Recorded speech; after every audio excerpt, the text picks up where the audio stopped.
ఈ వారం మన guest the best police officer.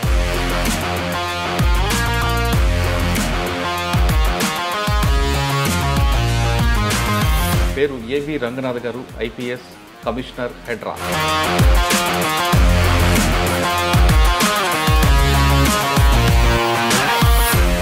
హైడ్రీమన్లో crime diary starting first interview ఇది. ఇప్పుడు 480 తర్వాత మళ్ళీ మీ ఇంటర్వ్యూ వస్తుంది. మీ ఐ డ్రీమ్స్ మొదటి ఇంటర్వ్యూ నాతోటి మొదలెట్టినట్టు ఉంది. సో ఇది దినదినాభివృద్ధి చెందుతూ ఇప్పుడు దాదాపు 482 ఇంటర్వ్యూ అని అంటున్నారు. చాలా సంతోషం సార్. ఒకప్పుడు ఈవీడిఎం ఉన్న సంస్థని హెడ్రాగా మార్చే వెనక ప్రభుత్వం ఉద్దేశం ఏంటి? హైడ్రా అనేది ఇది అంతా కూడా ముఖ్యమంత్రి గారి ఆలోచన, రేవంత్ రెడ్డి గారి ఆలోచన అనమాట. ఎఫెక్టివ్గా చెక్ చేయాలి. ఎంక్రోచ్మెంట్ రేపు చేయాలంటే కనుక భయపడాలి. రేపు ఒకటి ఏంటంటే ఈజీగా వచ్చేసి చెరువులు ఆక్రమించేసుకోవటం, లేకపోతే పార్కులు ఆక్రమించుకోవటం. హెచ్ఎండీలో 1000 ఎకరాల భూములు ఇప్పుడు ఆల్రెడీ కబ్జా అయిపోయి చాలా మంది చేతులు ఉంటాయి. బడాబాబులను టార్గెట్ అన్నారు. ఇక్కడ మీకు అన్ని రాజకీయ పార్టీలు శత్రులు అవుతారు. ఫస్ట్ ఏంటంటే సిస్టమ్ మీద నమ్మకం వస్తే కనుక పబ్లిక్ అంతా మనతో ఉంటారు. ఆ నమ్మకం తీసుకొచ్చేదాన్ని నల్గొండ జిల్లా ఎస్పీ 4 సంవత్సరాలు, అక్కడే డిఎస్సీ. అక్కడ వెళ్ళిన తర్వాత మీకు మెయిన్ ఛాలెంజ్ చేయవచ్చు. 9 గ్యాంగ్స్ ఉండేవి. బొడ్డుపల్లి శ్రీనివాస్ అని చెప్పేసి ఒక కాంగ్రెస్ లీడర్, అతన్ని పొట్టి చంపటం. పొట్టి చంపిన తర్వాత అతని డ్రైనేజ్లో పడేసి ఇదంతా జరిగిందని ఒక మర్డర్ చేసి ఒకడిని మొండె ఒక దగ్గర, తల ఒక దగ్గర, అంటే కాళ్ళు చేతులు ఒక దగ్గర. సో వీళ్ళకి భయం అనేది చూపించాలన్నమాట. కానీ మీరు పనిచేసిన టైంలోని సాయిపురం ప్రణీత్ హత్య కేసు, దీన్ని ఆల్రెడీ కౌన్సిలింగ్ ఇచ్చిన తర్వాత కూడా ఈ బాయ్ అందరూ ఎందుకు వచ్చారు? ప్రణయ్ కేసు అండి. It's sensational case. అది నార్త్ అక్కడ కాస్త అఫిలియేట్, బాగా డబ్బున్న వ్యక్తి. ఈ పక్కన ప్రణయ్ ఫ్రెండ్స్ ఉండేవాళ్ళు. వాళ్ళు కూడా ఏంటంటే ప్రణయ్ అని మాట్లాడుతుందని కూడా వాళ్ళు రికార్డ్ చేసి వినిపించడాలు. మారుతిరావు ప్రతీకార హత్య క్లియర్గా. మారుతిరావు కూడా మనకి సూసైడ్ చేసుకుంటారు. అది ఏం సాధించినట్లండి? నా బిడ్డని నేను మంచి కుటుంబంలో ఇవ్వాలి, మంచి భవిష్యత్తు ఇవ్వాలనుకునే తండ్రి తప్పకుండా ప్రతి తండ్రి మీరైనా అంతే చేస్తారు, నేనైనా అంతే చేస్తాను. వరంగల్ వెళ్ళగానే మీకు మెయిన్ ఛాలెంజ్ అవ్వచ్చు. హైదరాబాద్ తర్వాత తెలంగాణలో Warangal is big city. Ruling పార్టీలో ఉన్న వాళ్ళు, పవర్ఫుల్ వాళ్ళు, వీళ్ళందరూ కూడా దీంట్లో ఇన్వాల్వ్ అవుతారు. ఎవరైనా కానీ. వరంగల్లో మీరు ఉన్నప్పుడు ఎంతమంది ఇన్స్పెక్టర్ల మీద సస్పెండ్ చేశారు, ఎంతమంది పొలిటీషియన్ని అరెస్ట్ చేశారు? లేదు, నాకు నెంబర్ గుర్తులేదు కానీ బట్ అదే అరౌండ్ 24-25 దాకా సస్పెన్షన్స్ అయినాయి. పోలీస్ ఆఫీసర్లు ఒకరిద్దరు అరెస్ట్ అయ్యారు. అది కాకుండా మీకు బాగా గుర్తుండిపోయిన కేసులు ఉన్నాయి వరంగల్లో? ప్రీతి కేసు ఒకటి ఉన్నది. అమ్మాయి సూసైడ్ చేసుకొని చనిపోయిందనే కేసు ఒకటి. సైకో హరాస్మెంట్ తట్టుకోలేక సూసైడ్ చేసుకున్నానని చెప్తారు, కానీ అమ్మాయి న్యాచురల్ డెత్ అని వస్తుంది కదా. షూర్ షాట్ అక్కడ మనకు ఉన్నటువంటి ఇన్వెస్టిగేషన్ వచ్చినాయన్నీ కూడా డెఫినెట్గా అది మీరైతే నమ్ముతున్నారు 100%. ఆ కేసు దర్యాప్తులో, చాట్స్లో అన్నింటిలో చూసినప్పుడు కూడా. ఎందుకండి మీరు మీ డిపార్ట్మెంట్ ఎక్కువగా? ఒక అతను కూడా డిస్మిస్ చేశాను. ఒక ఎస్ఐ అతను ఒక వేరే హెడ్ కానిస్టేబుల్ లేడీతో కూడా ఆమెని సెక్షువల్ అసాల్ట్ చేయటం, రేప్ కేసులో అరెస్ట్ చేశాను. బండి సంజయ్ గారు అరెస్ట్, ఆ ఎపిసోడ్ చెప్పండి. ఎందుకంటే అంత కాంట్రవర్షియల్ అయింది? ఆ ఫోన్ దొరికిందా, దొరకలేదా, దొరకదా? 10th క్లాస్ అది పేపర్ లీకేజ్, అంటే పేపర్ లీక్ కాదు, మాల్ ప్రాక్టీస్. అది బయటికి వచ్చింది కూడా ఏంటంటే వాళ్ళ ఆయన బండి సంజయ్ గారు దాన్ని ఇతను చెప్పిన దాన్ని బట్టే అంటే వీళ్ళ మధ్యలో కమ్యూనికేషన్ నడుస్తుంది. ఫోన్ వచ్చి ఉంటే మనకు చాలా ఇష్యూస్ మనకు తెలిసేదన్నమాట. గవర్నమెంట్ చెప్పింది కాబట్టి బండి సంజయ్ గారికి అరెస్ట్ అన్నది ఇప్పుడు వార్త వచ్చింది, వాస్తవం అంటారా? సార్ ఫైనల్గా చెప్పండి, ఈ డిపార్ట్మెంట్లో వచ్చే వాళ్ళకి ఏం చెప్తారు? నా దృష్టిలో పోలీసుని మించి ఉద్యమం అయితే ఉండదు. Welcome to crime diaries. ఈ వారం మన guest the best police officer. పేరు ఏవి రంగనాథ్ గారు, ఐపీఎస్ కమిషనర్, హెడ్రా. గతంలో ఈవీడిఎం ఉన్న సంస్థని దాన్ని అప్గ్రేడ్ చేస్తూ హెడ్రాగా మార్చారు. హెడ్రాగా మార్చిన తర్వాత ముఖ్య ఉద్దేశం ప్రభుత్వానికి కేవలం జీహెచ్ఎంసీ వరకే పరిమితం కాకుండా నగర శివార్లు కూడా విస్తరించి దాన్ని పూర్తిగా ఇందులో క్లబ్ చేసి చెరువుల రక్షణ కూడా హెడ్రాకి ఇచ్చారు. దానికి కోసం ముందుగా ఈ పోస్ట్ని ఎస్పీ క్యాడర్ నుంచి ఐజీ క్యాడర్కి అప్గ్రేడ్ చేసి మన రంగనాథ్ గారు తీసుకొచ్చి కమిషనర్గా ఇచ్చారు. రంగనాథ్ గారిని అడిగి ఈ పోస్టులో వచ్చిన తర్వాత ఈ సంస్థని ఈవీఎం నుంచి దానికి జీహెచ్ఎంసీ నుంచి హెడ్రాగా మార్చడానికి ఉద్దేశం ఏంటి, దాంట్లో ఎలాంటి పరిధులు వస్తున్నాయి, సిటీ సరౌండింగ్లో ఉన్న చెరువుల రక్షణకి పాటు భూముల రక్షణకి వాళ్ళ సంస్థ ఎటువంటి జాగ్రత్త తీసుకున్న విషయాన్ని సార్ అంటే తెలుసుకుందాం. సార్ నమస్తే అండి. కంగ్రాచులేషన్స్ అండి. Thank you sir. 2016 అనుకుంటా మీ ఎంట్రీ ఫస్ట్ మీ ఇంట్లో చేశారు. హైడ్రీమన్లో crime diary starting first entry మీది. ఇప్పుడు 480 తర్వాత మళ్ళీ మీ ఇంట్రీ వస్తుంది. దాదాపు అప్పుడు డీసీపీ ట్రాఫిక్, ఇప్పుడు కమిషనర్ హెడ్రా. సార్, ఒకప్పుడు ఈవీడిఎం ఉన్న సంస్థని హెడ్రాగా మార్చే వెనక ప్రభుత్వం ఉద్దేశం ఏంటి? దానికి మిమ్మల్ని తీసుకొచ్చి పెట్టడం వెనక అంటే ఏదో ఉద్దేశం ఉంటే తప్ప సాధారణంగా చేయరు, ఎందుకంటే పోస్ట్ని కూడా అప్గ్రేడ్ చేసుకొచ్చారు. ఇప్పుడు ఇంతకుముందు ఈవీడిఎం అంటే ఎన్ఫోర్స్మెంట్ డైరెక్టర్, డిజాస్టర్ మేనేజ్మెంట్ ఎక్కడ జరుగుతుంది, సిటీలో ఎక్కడైనా లోతడు ప్రాంతాలు జరుగుతుంది, మీ వాళ్ళు వెళ్ళడం, రిస్క్ చేయడం అంతా కూడా సక్సెస్ అయింది. ఇప్పుడు దీని పరిధి పెంచారు కాబట్టి దానివల్ల ప్రజలకు ఎలాంటి ఉపయోగం ఉంటుంది, ప్రభుత్వానికి ఎంత నష్టం లేకుండా లాభం వస్తుంది, దాని ఉద్దేశం ఏంటి చెప్పండి. ఈ రెండు ప్రశ్నలకు సమాధానం చెప్పే ముందు మనం డీసీపీ ట్రాఫిక్ ఉన్నప్పుడు మాట్లాడుకున్నాం.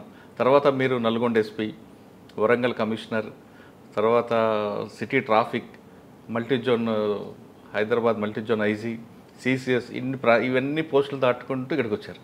ఒక్కసారి నల్గొండకు వెళ్దాం. ఎందుకంటే నల్గొండ జిల్లాలో 4 సంవత్సరాలు పనిచేయడం కాకుండా అక్కడే మీరు డిఐజీగా ప్రమోషన్ వచ్చారు కాబట్టి నల్గొండ జిల్లాలో మీ మార్క్ ఏంటి? మీరు వెళ్ళేసరికి అక్కడ మీకు ఫస్ట్ ఛాలెంజ్ వచ్చింది.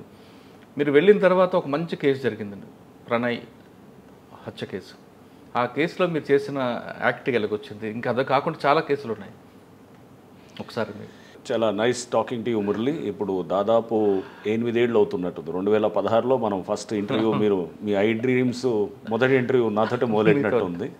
సో ఇది దినదినాభివృద్ధి చెందుతూ ఇప్పుడు దాదాపు 482 ఇంటర్వ్యూ అని అంటున్నారు.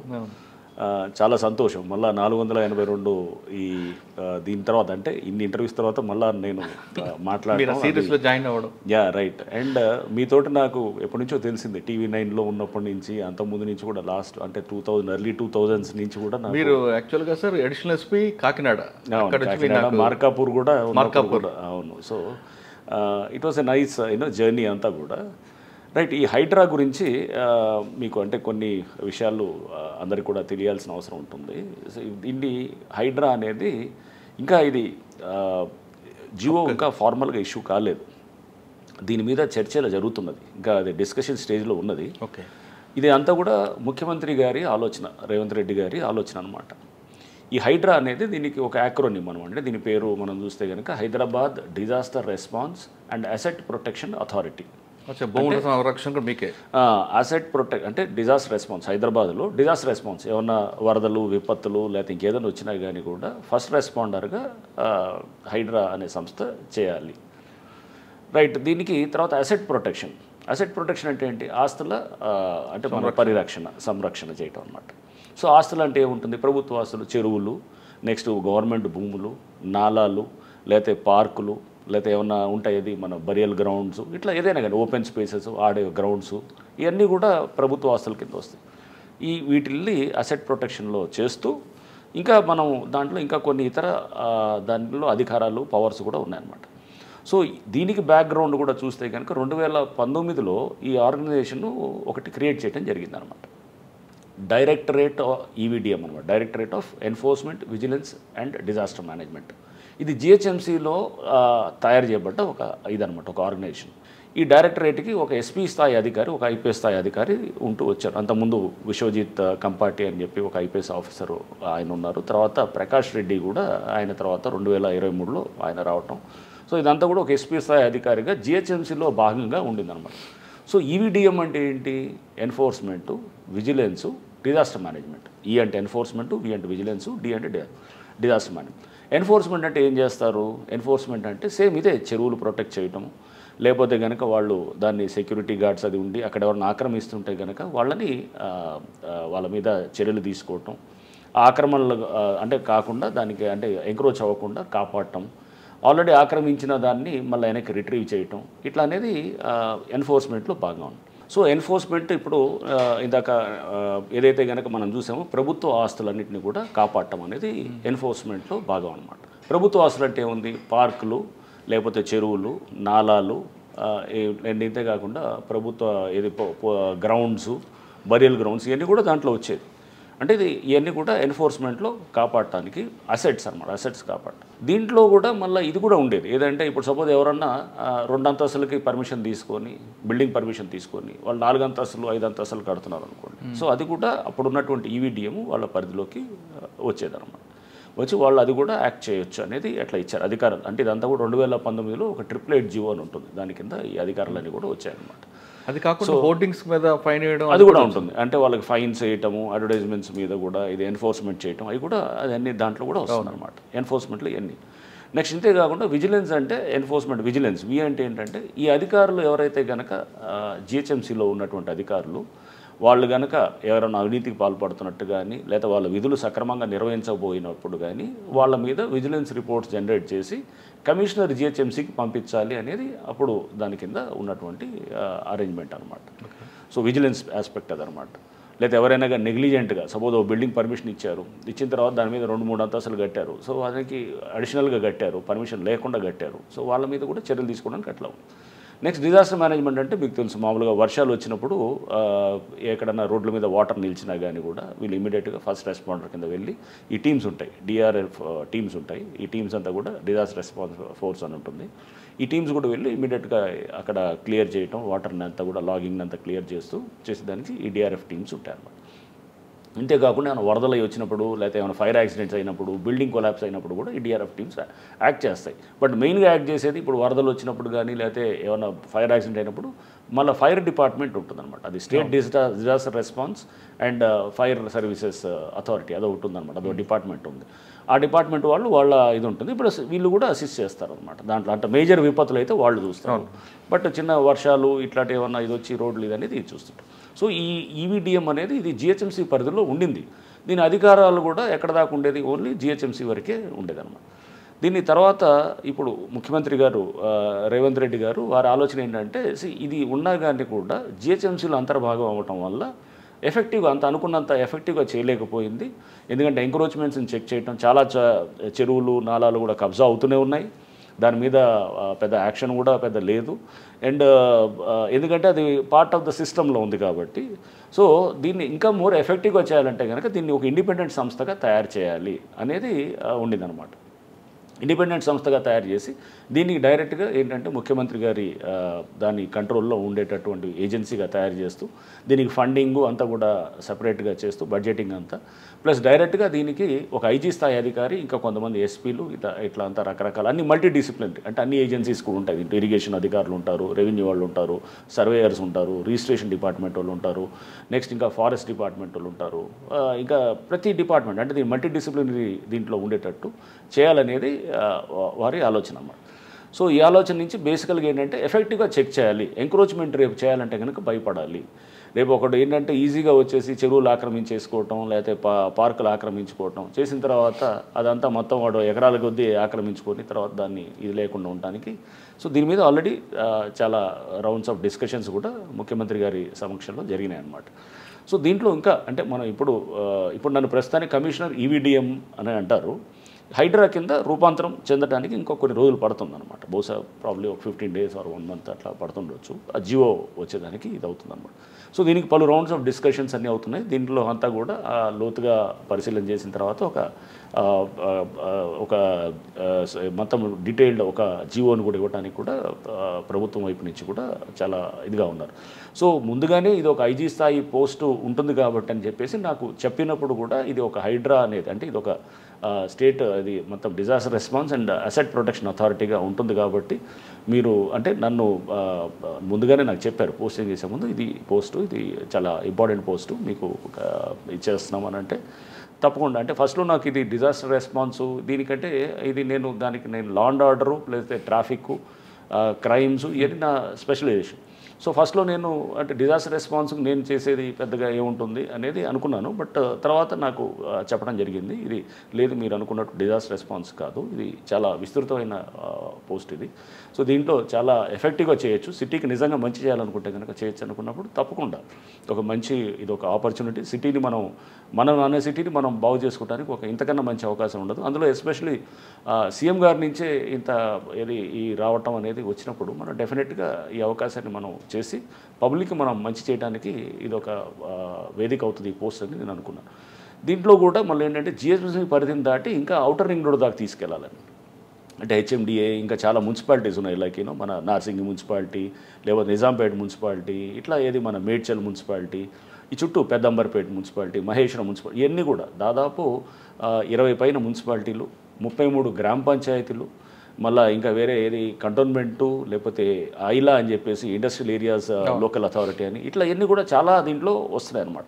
వచ్చేసి ఇప్పుడు ఉన్నటువంటి జిహెచ్ఎంసీ పరిధి 650 చదరపు కిలోమీటర్లు అయితే దీన్ని ఇప్పుడు 2050 చదరపు కిలోమీటర్లు కంటే దాదాపు 3 రెట్లు పెరుగుతుందన్నమాట దీని పరిధి. పెరిగి దీన్ని అంటే విస్తృతమైన ఇది అధికారాలు ఇచ్చి ఎఫెక్టివ్గా చేయాలనేది ఉంది. సో ఇది ఇంకా చర్చల స్టేజ్లో జరుగుతుంది అన్నమాట. చర్చల స్టేజ్ జరుగుతుంది. ముఖ్యమంత్రి గారు అయితే చాలా స్పష్టంగా ఉన్నారు, రేపు ఎంక్రోచ్మెంట్లు చేయాలన్నా ఆల్రెడీ, లేకపోతే ఎవడన్నా ఇది చేయాలంటే కనుక రేపు అతనికి భయపడే పరిస్థితి ఉండాలి అనేది ఫస్ట్ వరి. రేపు ఎంక్రోచ్ చేయాలంటే ఎవడన్నా గవర్నమెంట్ భూములు ఆక్రమించుకోవాలంటే రేపు అతనికి చట్టపరంగా మనం అతన్ని నివారించేటట్టు ఉండాలి. రేపు ఆ భయం అనేది చేసేవాళ్ళు అట్లాంటి ఎవరైతే చట్టాన్ని చేతులు తీసుకునే వాళ్ళకి ఉండాలి.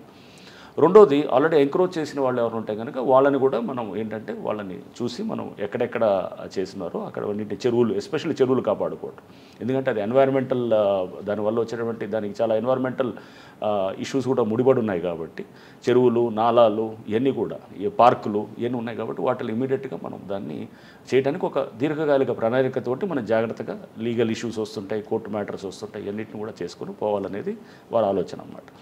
దానికి తగ్గట్టుగా ఎఫెక్టివ్గా నన్ను ఎంచుకోవటం అనేది తప్పకుండా నేను ఇది ఒక మంచి అవకాశంగా, అట్లానే నా ఎబిలిటీస్ని ప్రభుత్వం గుర్తించినట్టుగా నేను ఫీల్ అవుతున్నాను. డెఫినెట్గా ఏంటంటే ఇంత మంచి అవకాశం వచ్చినప్పుడు సమాజానికి చేయడానికి నా వైపు నుంచి సాయశక్తిలో నేను చేయడానికే ప్రయత్నం చేస్తాను, ఎఫెక్టివ్గా చేస్తాను. రేపు ఎవరైనా కానీ ఆల్రెడీ నేను చెప్పాను, చిన్న చిన్న వాళ్ళ మీద పోయేదానికన్నా పెద్దవాళ్ళు, షార్క్స్ ఉంటారు, ల్యాండ్ షార్క్స్ ఉంటారు, ల్యాండ్ గ్రాబర్స్ ఉంటారు, వాళ్ళని పెద్దవాళ్ళతోటి ముందు మనం టార్గెట్ చేస్తే కనుక వ్యవస్థ అనే దాని మీద నమ్మకం వస్తుంది అన్నమాట ఫస్ట్. అంతేగాని చిన్నవాళ్ళ మీద ఏదో నాలాసులు ఆక్యుపై చేశారని ఏదో మామూలుగా ఉంటారు, 50 గజాలు 60 గజాలు ఆక్యుపై చేసినోడు, షెడ్ కట్టుకున్నాడు, పేదవాళ్ళు, వాళ్ళ మీద పోతే కనుక అలా కాదు. చాలామంది బడాబాబులు ఉన్నారు, వాళ్ళందరూ కూడా ముందు ఆ లిస్టు తీసి అసలు ఎక్కడ ఉన్నాయి ముందు, అంటే డేటాబేస్ కూడా చాలా సరిగా లేదు, డేటాబేస్ చాలా పనిచేయాల్సి ఉందన్నమాట. నువ్వు రాగానే ఇమీడియట్గా వెళ్ళి ఏదో కొలగొడతామని ఎక్స్పెక్ట్ చేయడం కూడా కరెక్ట్ కాదు. సో దీనికి చాలా హోంవర్క్ చేయాల్సి వస్తుంది. చాలా మీటింగ్స్ పెడుతున్నాం, మీటింగ్స్ పెట్టి లేక్స్ మీద మీటింగ్ పెట్టాను ఆల్రెడీ. అంటే వచ్చి 15 రోజుల్లో కూడా చాలా మీటింగ్స్ అరేంజ్ చేస్తున్నాం. మన సిటీ ప్లానర్స్తో మీటింగ్ పెడుతున్నాము, పెట్టేసి నెక్స్ట్ ఇంకా చెరువుల వైపు ఫైళ్ళు మెయింటైన్ చేయాలని చూస్తున్నాం. ఈ చెరువు వైజ్గా, అంటే మనకి ఎట్లయితే పోలీస్ స్టేషన్లో కేసు వైజ్గా ఉంటుందో ఇక్కడ ఈ చెరువు వైజ్ ఫైల్ ఉండాలన్నమాట. అసలు ఎక్కడ ఉంది ఎఫ్టీఎల్, ఫుల్ ట్యాంక్ లెవెల్, అంటే నీళ్లు ఫుల్గా వస్తాయి కనుక ఎక్కడ ఉంటుంది water. And next buffer zone, అంటే కొంచెం ఇంకా ఎఫ్టీఎల్ దాటిన తర్వాత బఫర్ జోన్ ఉంటుంది. సో ఈ ఎఫ్టీఎల్లో యాక్చువల్గా ఏది కట్టకూడదు, ఎఫ్టీఎల్లో కానీ బఫర్ జోన్లో కానీ ఏం కట్టకూడదు. బట్ చాలా చోట్ల ఎఫ్టీఎల్ కాదు, చెరువులో పూర్తి చేసిన పరిస్థితులు ఉన్నాయి, నాలాలు పూర్తి. సో చాలా పెద్ద ఇది ఉంటుంది దీంట్లో, ఎందుకంటే చాలా కోర్టు లిటిగేషన్స్ కూడా ఉంటాయి. సో అందుకు చాలా స్ట్రాంగ్ లీగల్ టీం పెట్టాలి, చాలా కన్విక్షన్ తోటి పనిచేసేవాళ్ళు. అంటే రేపు చాలా అంటే ఇది మన సమాజాన్ని బాగు చేసుకోవడానికి మనం ఇంతకన్నా మంచి అవకాశం ఉండదు అనుకునేటటువంటి వాళ్ళతోటి హైదరాబాద్ని వల్ల మనం జాగ్రత్తగా చేసుకోవాలి.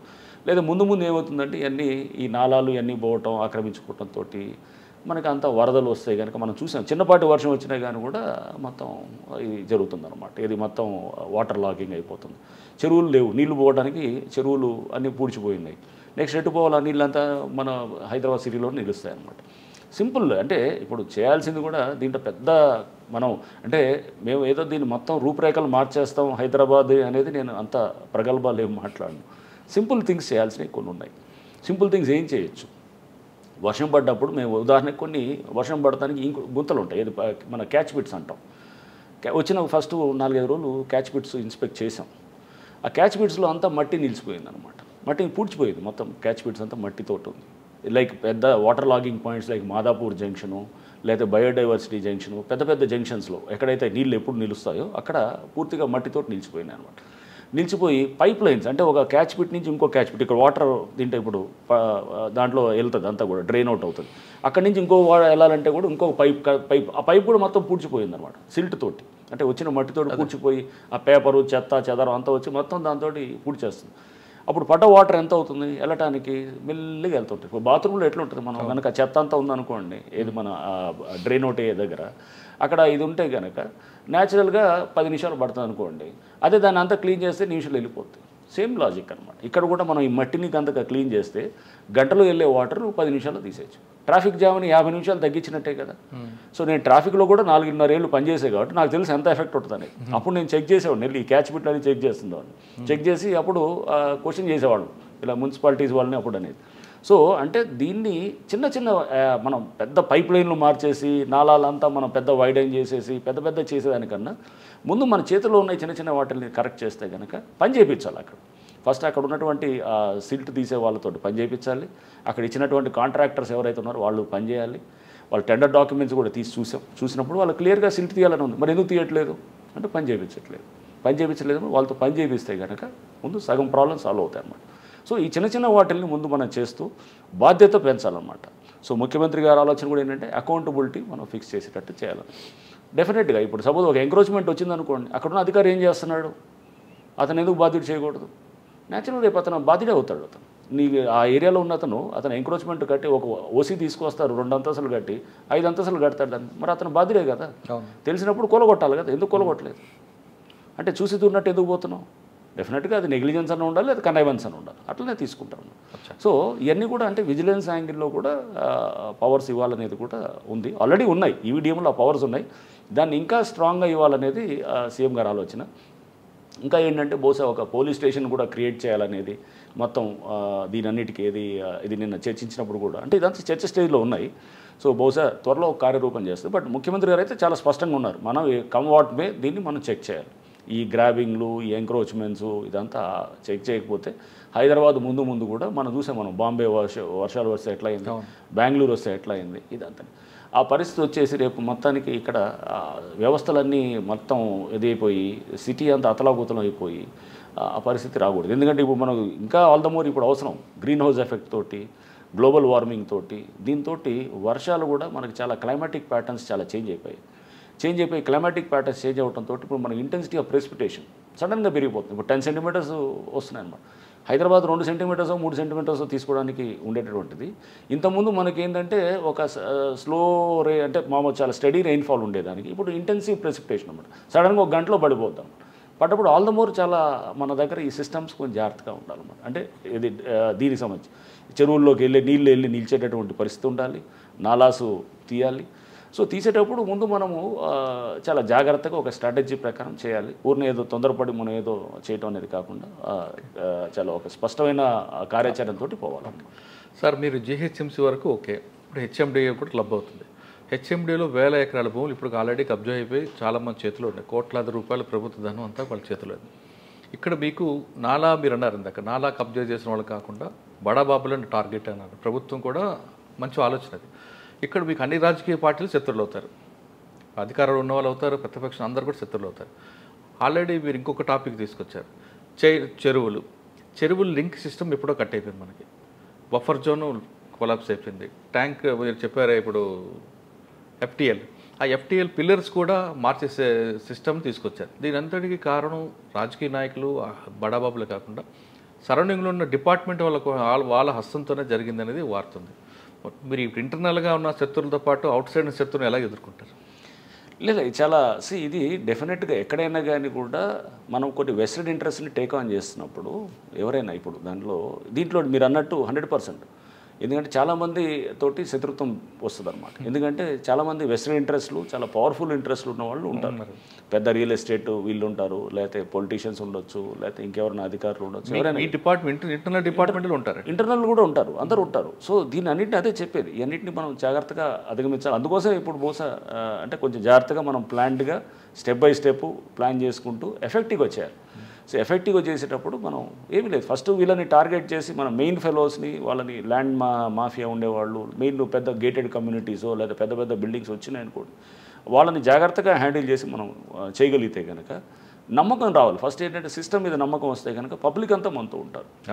ఆ నమ్మకం తీసుకొచ్చే దాన్ని దిశగా నేను పనిచేస్తాను ఫస్ట్. అంటే వ్యవస్థని జనరల్గా ఏమనుకుంటారా, ఇవన్నీ ఉందిలే వస్తాయి, ఇట్టటి చాలా మామూలు చూసాము, వస్తాయి మళ్ళీ పోతాయి, ఇదంతా పెద్ద ఏం లేదు, మళ్ళీ ఎవరో వాళ్ళు పెద్దవాళ్ళు వస్తారు, వాళ్ళు చెప్పంగానే వదిలేస్తారు, ఇదంతా నార్మల్గా ఉంటుంది. దానికి విరుద్ధంగా చేయాలన్నమాట. దాని ముందు ఏంటంటే ఇవన్నీ ఉంటాయి, దానికి నమ్మాలంటే కనుక ఫస్ట్ కొన్ని యాక్షన్స్ చేసి చూపించాలి. చేసినప్పుడు న్యాచురల్గా అప్పుడు ఇది ఉంటుంది. So action should speak. మన మాటల కన్నా చర్యల ద్వారా చేయాలి. యాక్షన్ ఎప్పుడు స్టార్ట్ అవ్వచ్చండి? నేను ముందు అందుకో చెప్తున్నాను, ముందు జీవో రావాలి. జీవో రావడానికి బహుశా 15 రోజులు 1 మంత్ లోపల వస్తుందని నేను అనుకుంటున్నాను. నాకు ఆ అధికారం అంతా ఇస్తున్నట్టు అవుతుంది. అంటే నేను జిహెచ్ఎంసీ పరిధి నుంచి ఇండిపెండెంట్ అవుతాను. అయిన తర్వాత నెక్స్ట్ దీనికి సంబంధించిన ఆల్రెడీ నేను అప్పటిదాకా వస్తుందని చెప్పి నేను వెయిట్ చేయట్లేదు. ఆల్రెడీ ఇప్పుడు ఆ డేటా నా గ్రౌండ్ వర్క్ స్టార్ట్ చేసాం. చేస్తూ మేము చెరువుల వైజ్ మీటింగ్లు పెడుతున్నాను, పబ్లిక్ పార్కుల వైజ్ పెడతాము. అండ్ అట్లానే కొన్ని చోట్ల ఏది మనము ఆ డేటాబేస్ తీసుకుంటున్నాము, జిఐఎస్ మ్యాపింగ్ ఎలా ఉందో చూస్తున్నాము. పబ్లిక్ నుంచి నేను అసలు ముందు ఎట్లాంటి కంప్లైంట్స్ వస్తాయని స్టడీ చేస్తున్నాము. సో కొన్ని స్పాట్స్లోకి వెళ్ళి వెరిఫై చేస్తున్నాం అక్కడికక్కడ. ఇదంతా ఏంటంటే గ్రౌండ్లో ముందు నాకు దీని గురించి ఒక అవగాహన రావడానికే బహుశా 1-2 నెలలు పడుతుంది. ఎందుకంటే ఇది నాకు సంబంధించిన సబ్జెక్ట్ కాదు. నాకు సంబంధించిన లా అండ్ ఆర్డర్ అయితే నేను ఇమీడియట్గా నేను చెప్పగలను, లేదా క్రైమ్స్ అయితే నేను చెప్పగలను, ట్రాఫిక్ అయితే నేను చెప్పగలను. ఎందుకంటే అది డైరెక్ట్ నా సంబంధించిన సబ్జెక్ట్. అది ఇది కొత్త సబ్జెక్ట్ నాకు. ఇదంతా ల్యాండ్ ఇష్యూస్, లేకపోతే ల్యాండ్లో కూడా ఇది ఎంక్రోచ్మెంట్స్. అంటే ఇది కొత్త విషయం అనేం కాదు. వరంగల్లో కానీ ఇంకా ఇతర నల్గొండలో కానీ ప్రతి చోట కూడా ల్యాండ్ గ్రాబింగ్ అనే దాన్ని ఎఫెక్టివ్గా హ్యాండిల్ చేసాము. దీనికి ఆల్రెడీ మీద ఎస్ఓపి ఉంది కదండి ఒకటి. ఎస్ఓపి అది జనరల్ ఎస్ఓపి. అంటే అదేంటి ల్యాండ్ ఇష్యూ వచ్చినప్పుడు అది పోలీస్ పరంగా ఉండే ఎస్ఓపి. సో ఇప్పుడు కూడా దీనికి ఒక ఎస్ఓపి చాలా జాగ్రత్తగా తయారు చేయాలి. తయారు చేసేటప్పుడు ఇప్పుడు ఎట్లా ఉంటుంది, ఎగ్జాంపుల్ మీకు చెప్తాను. 10 మంది వెళ్తున్నారు హెల్మెట్ లేకుండా, ఒకడిని పట్టుకున్నావు అనుకోండి. పట్టుకుంటే అతను అంటాడు నువ్వు 10 మందిని ఎందుకు పట్టుకోవాలి, తక్కిన వాళ్ళు ఎందుకు వదిలేసావు అని అంటాడు. సింపుల్. నన్ను ఒక్కడిని ఎందుకు చేస్తున్నాడు అని అంటే ఇప్పుడు ఎంక్రోచ్మెంట్స్ అనేది చాలా విస్తృతంగా ఉన్నాయి. దాదాపు మీరు 10లో చూస్తే కనుక 7-8 ఉంటాయి ఎంక్రోచ్మెంట్స్. వాళ్ళు ఏదో ముందు రేకులు వేయటం, లేకపోతే కాస్త సెట్ బ్యాక్ అనో, లేకపోతే కొంతమంది అదనంగా కట్టడము, లేకపోతే ఇట్లా రకరకాలుగా ఉన్నాయి. కంప్లైంట్ ఇచ్చినప్పుడు ఫస్ట్ దీంట్లో కూడా మేము రిక్వెస్ట్ చేసింది ప్రభుత్వాన్ని, లోకల్ అధికారులకే వాళ్ళకి బాధ్యత ఇవ్వాలి. అన్నింటిలో మేము వెళ్ళకూడదు. ఫస్ట్ వాళ్ళని బాధ్యత ఇచ్చి నెక్స్ట్ వాళ్ళు యాక్ట్ చేయకపోతే కనుక ఒక టైం ఫ్రేమ్ తర్వాత మేము యాక్ట్ చేయాలనేటటువంటి విధంగా కూడా మేము రిక్వెస్ట్ చేసాం అన్నమాట. ఓకే. అంటే అప్పుడు అంత ఎందుకు యాక్ట్ చేయలేదనే దాని మీద కూడా చాలా సుముఖంగా ముఖ్యమంత్రి గారు కూడా ఇది ఉన్నారు. ఎందుకంటే అది లోకల్ వాళ్ళకి, లోకల్ పవర్స్ వాళ్ళకి ఇస్తే ఫస్ట్. అంటే ఇది ప్రైవేట్ దాంట్లో, గవర్నమెంట్ దాంట్లో మేము డైరెక్ట్గా యాక్ట్ చేస్తాం. ఇప్పుడు చెరువులో కడుతున్నారు అనుకోండి, కడితే ఖచ్చితంగా ఇమీడియట్ ఫస్ట్ రెస్పాన్స్. కానీ చెరువులు ఆల్రెడీ కట్టున్నాయి అనుకోండి. కట్టున్నారు. దానికి ఏం చేయాలి, ముందు మనం ఎఫ్టీఎల్ ఎక్కడ ఉందనేది నిర్ధారణ చేయాలి. అది ముందు మా భూమి అని మనం చూపించాలి కదా. ఎఫ్టీఎల్లో పట్టా భూములు కూడా ఉంటాయి, చాలా మందికి పట్టాలు ఉన్న వాళ్ళు ఉంటారు. ఎఫ్టీఎల్ లోపల ఉన్నోళ్ళు వాళ్ళు అపార్ట్మెంట్స్ కట్టిస్తున్నారు, అపార్ట్మెంట్ కట్టింది. అది నేనేది అక్కడ చూస్తూ కూడా దాన్ని కూడా మనం చాలా జాగ్రత్తగా మనం జడ్జ్ చేయాలి. ఎక్కడైతే గనక మనం అది ఆ చెరువు దాని అన్నింటిని కూడా, అంటే అందుకు ఎన్వైర్మెంటలిస్ట్తో కూడా డీటెయిల్ మీటింగ్ పెట్టుకొని నెక్స్ట్ అక్కడ ఉన్నటువంటి ఇప్పుడు మనం అన్ని ఆ ఏరియాలో ఉన్నటువంటి దాన్ని మనం ఒకసారి చాలా జాగ్రత్తగా అనలైజ్ చేసుకోండి. ఫ్యాక్టర్స్ అన్ని అపాయింట్మెంట్లు కట్టేస్తున్నాయి, లేకపోతే ఇది ఉన్నది అన్నప్పుడు దీన్ని పీనలైజ్ ఏమైనా చేయాలా, వాళ్ళకి ఎట్లా చేయాలి అని ఇంకా చాలా విస్తృతంగా చాలా ఇప్పుడు నేను వచ్చి 15 రోజులు అవుతుంది. సో డీటెయిల్గా పోయి దాంట్లో వచ్చిన సమస్యలతోటి 10 మందితో డిస్కస్ చేసేటప్పుడు అప్పుడు దానికి వచ్చేటటువంటిది. అట్లానే ప్రభుత్వంతో ముఖ్యమంత్రి గారితో కూడా డిస్కస్ చేసినప్పుడు వచ్చే సమస్యలు మనం సొల్యూషన్ చేసుకుంటూ పోవడం. అంతేగాని ప్రతి బిల్డింగు పెద్ద ఇది కొట్టే అలానే కూడా ఆల్టర్నేట్ చూస్తుంటారు. ఎలా చేయాలి, వాళ్ళకి ఆల్టర్నేట్ ల్యాండ్ ఇవ్వాలా, లేకపోతే ఎలా చేస్తారు, వాళ్ళు తెలిసి చేశారు, అప్పటికే ఎఫ్టీఎల్ తెలిసి జరిగిందా. బట్ చాలా క్లియర్గా ఉన్నాయి ఎన్వైరన్మెంటల్ ఇది మన దాని ఇష్యూస్లో కోర్ట్స్ కూడా చాలా స్పష్టంగా ఉన్నాయి. ఎక్కడైనా కానీ కూడా ఒకవేళ కట్టుంటే కనుక దాన్ని కూడా తీసేయాల్సిన అవసరం వస్తే తీసేయాల్సి వస్తుంది. అపార్ట్మెంట్స్ కట్టారు లేదా ఇంకేదో పెద్ద పెద్ద స్పేసెస్ కట్టారంటే ఖచ్చితంగా మనకి రేపు అది ఎఫ్టీఎల్లో వస్తుంది. ఆ చెరువును పూర్తిగా ఆక్రమించుకున్నాడు, అతనికి తెలిసి చేశాడంటే ఖచ్చితంగా రేపు అతను he has to face the music అంతే. అంతేగాని అది సార్ అపార్ట్మెంట్ పక్కన నాలాలు వస్తుంటాయి, నాలాలు కుంచించిపోయాయండి. నాలాలు కుంచించిపోయి నాలాలు కప్పెట్టేసినారు పూర్తిగా. అసలు దాన్ని మొత్తం పూర్తి నాలాలు లేవు. అసలు నాలాల మీద అపార్ట్మెంట్లు కట్టినవి ఉన్నాయి, కొన్ని చోట్ల నాలాల మీద మల్టీ స్టోరీ బిల్డింగ్ వచ్చినాయి, చాలా ఉన్నాయి. సో అవన్నీ అదే అందుకని చెప్తున్నాం, అన్నీ చెక్ చేసి విత్ మన దగ్గర రేపు ఏంటంటే డేటా చాలా ఇంపార్టెంట్. రేపు అది తీసుకెళ్ళి వాడు యాక్చువల్గా అంత పెద్ద బిల్డర్లు ఏం చేస్తారు, ఫస్ట్ కోర్టుకు పరిగెత్తారు, కోర్టుకెళ్ళి అదో మేము చేసే హోంవర్క్ చాలా పగడబందీగా ఉండాలన్నమాట. రేపు కోర్టుని మేము ఫస్ట్ నమ్మించేటట్టు ఉండాలన్నమాట. ఇదిగో ఈ డేటా ఇది చూడండి, ఇతను ఇది ఇంతకుముందే ఇది ఎఫ్టీఎల్. సో కోర్ట్స్ కూడా అది ఎఫ్టీఎల్ అని మనం నిర్ధారణ చేస్తే కనుక వాళ్ళు కూడా ఎవరు కూడా స్టేలు అది ఇవ్వటం లేదు. ఎఫ్టీఎల్ లేకపోతే చెరువు అని చెప్పి మనం ప్రూవ్ చేసేది చాలా పక్కా డేటా ఉండాలి. అంతేగాని అప్పుడు డేటా ఒకటి ఇప్పుడు డేటా ఒకటి రకరకాల డేటాలు ఉన్నాయనుకోండి, అవన్నిట్లు ఉంటే కనుక అప్పుడు మళ్ళీ వాళ్ళకి అవతలవాడికి అతను అడ్వాంటేజ్గా వాడుకోవడానికి ఉంటుంది అనమాట.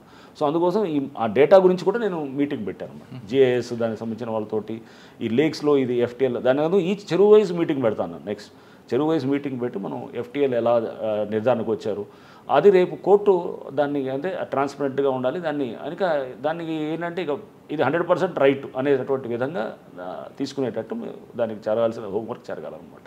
అంటే ఇదంతా అవ్వడానికి 1 year పట్టచ్చు అంటారా? 1 year ఏం కాదు. ఇది ఎప్పటికప్పుడు జరుగుతూనే ఉంటుంది. ఆల్రెడీ కొన్నిట్లో చేస్తున్నారు. చేసిన వాటిల్లో మనం ఆల్రెడీ యాక్ట్ చేయొచ్చు. కొన్ని దాదాపు నాకు తెలిసి ఒక 50-60 చెరువుల్లో ఆల్రెడీ ప్రాసెస్ జరిగిపోయింది. జరిగిపోయిన వాటిల్లో అక్కడ ఎందుకు యాక్ట్ చేయకూడదు అనేది ఉంటుంది అన్నమాట. దానికి కొన్ని ఉంటాయి. ఫస్ట్ ఏంటంటే ఒక సర్వే చేయించాలి. ఫస్ట్ ప్రాసెస్ చెరువు రాగానే సర్వే చేయించిన తర్వాత దానికి ఏది FTL ఏది బఫర్ జోన్ అనేది క్లియర్గా ఐడెంటిఫై చేయాలి. ఆ తర్వాత ఒక ఫస్ట్ నోటిఫికేషన్ ఒకటి ఇస్తారు, ప్రిలిమినరీ నోటిఫికేషన్ ఇచ్చి పబ్లిక్కి ఇస్తారన్నమాట. ఈ చెరువులో ఇది బఫర్ జోన్ ఇదని చెప్పి. దాని తర్వాత నెక్స్ట్ వాళ్ళ నుంచి ఏమైనా అబ్జెక్షన్స్ అయ్యి వస్తే కనుక దాన్నింటిని తీసుకొని నెక్స్ట్ ఫైనల్ నోటిఫికేషన్ ఇస్తారు. కొంతమంది ప్రీమియర్ నోటిఫికేషన్ ఇవ్వని కోర్టుకు వెళ్ళే వాళ్ళు ఉంటారు.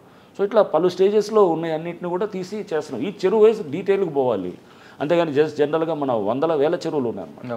ఈ 1000 చెరువుల్లో మనం ఊరిన జనరల్గా దాంట్లో కూడా మళ్ళీ మనం ప్రయారిటీ తీసుకునేది ఇది వాటర్ చాలా ఇంపార్టెంట్ ఈ ఏరియాలో మనకి. ఎందుకంటే అది ఎన్వైరన్మెంటలిస్ట్తో కూడా మీటింగ్ పెట్టినప్పుడు ఈ చెరువు మనం మాయం ఉండటం వల్ల మనకి హైదరాబాద్కి రేపు చాలా ఇది అనేది వాళ్ళని కూడా డీటెయిల్గా తీసుకొని ఒక వల్నరబిలిటీ ఇండెక్స్ అనేది అంటే అది కూడా ఒకటి తయారు చేయాలనేది కూడా ఒక ఆలోచన ఉందన్నమాట. అంటే ఈ చెరువు మాయం అయితే కనుక దీనివల్ల వచ్చినటువంటి డేంజర్ సమాజానికి ఏంటనేది కూడా మనం అది కూడా ఒకటి పలు ఫ్యాక్టర్స్ ఇవన్నీ చేస్తున్నాయి. సిటీ సరౌండింగ్లో అంటే మనకు ఎక్కడైతే హైడ్రా పరిధి ఉందో ఆ పరిధిలో ప్రభుత్వ భూములు ఇవి, ఇక్కడ చెరువులు ఉన్నాయి, వీటిపై కబ్జా చేసిన అమ్మినా కొన్నా నేరస్తులుగా భావిస్తారంటూ మీరు ఒక ఐడెంటిఫై చేసి ఒక ప్రకటన ఇస్తే అది మీకు బెనిఫిట్ ఏమవుతుంది? తప్పకుండా అవుతుంది. రేపు దీని మీద చట్టం కూడా రావడానికి ఉంటుంది. డిజాస్టర్ కొంతమంది తెలియక కొనుక్కుంటుంటారు. తెలియక కాదు, చాలా సందర్భాల్లో తెలియక కొన్నా తెలిసి కొన్నా కానీ కూడా బిల్డర్ అతను రెస్పాన్సిబుల్ అవుతాడు, పబ్లిక్ కూడా రేపు సర్వే నెంబర్లు ఇప్పుడు ignorance of law is no excuse అని అంటారు. తెలియక మాకు తెలియదు, చట్టం ఇక్కడ ఎలా ఉందో తెలియదు, లేకపోతే ఇక్కడ ఉన్నటువంటి ఫ్యాక్ట్స్ మాకు తెలియదు అని అంటే కనుక రేపు మేము అది FTL అని చెప్పేసి దీంట్లో ఇంతకుముందు గతంలో అధికారులు కానీ అప్పుడు చాలా ఇప్పుడుతో కాదు, ఇది చాలా సంవత్సరాలుగా ఇది వస్తూ వచ్చింది సిస్టమ్. ఇప్పుడు కొత్తగా ఏదో ఈ లాస్ట్ ఏదో 2 ఏళ్ళలోనో లేకపోతే ఇంకా 10 ఏళ్ళు బట్ క్రమేపీ ఇది పెరుగుతూ వచ్చింది ఇదంతా. చాలా స్పీడ్గా ఈ మధ్య ఏంటంటే ఈ ఆక్రమణలు గురవటంతోనే ముఖ్యమంత్రి గారికి ఈ ఆలోచన వచ్చిందన్నమాట. అంటే ముందే ఒక ప్రకటన ఇస్తే బాగుంటుంది కదా అని. ఇక్కడ ప్రభుత్వ భూములు ఉన్నాయి, ఇక్కడ చెరువులు ఉన్నాయి, వీటిపై కబ్జా చేసినా అమ్మినా కొన్నా నేరం అని భావిస్తే తప్పకుండా అది మనం రేపు ఏం చేస్తాము, ఎక్కడెక్కడ చెరువులు ఉన్నాయి అందుకు నోటిఫికేషన్స్ అన్ని ఇచ్చారు చాలా చోట్ల. సర్వేలు చేపించి అన్నీ కూడా సర్వేలు చేపించి పేపర్ ప్రకటనలు కూడా ఇదిగో ఇది అన్నీ కూడా ఇది ఉన్నాయని చెప్పేసి వాళ్ళు రేపు చేసినప్పుడు కోర్టుకు సబ్మిట్ చేస్తారు. కోర్టు కూడా వెళ్తారు న్యాచురల్గా. మనం వాళ్ళ లీగల్ హక్కును కాదని అనలేము కదా. ప్రకటించింది కాబట్టి వెళ్తే వాళ్ళు అంటారు సార్ అప్పుడే మీరే పర్మిషన్ ఇచ్చారు కదా, మరి మీరే పర్మిషన్ ఇచ్చి మీరు మళ్ళీ ఇప్పుడు కాదంటే ఎలా ఇలా అంటారు రకరకాల. అంటే ఇష్యూస్ వస్తాయి.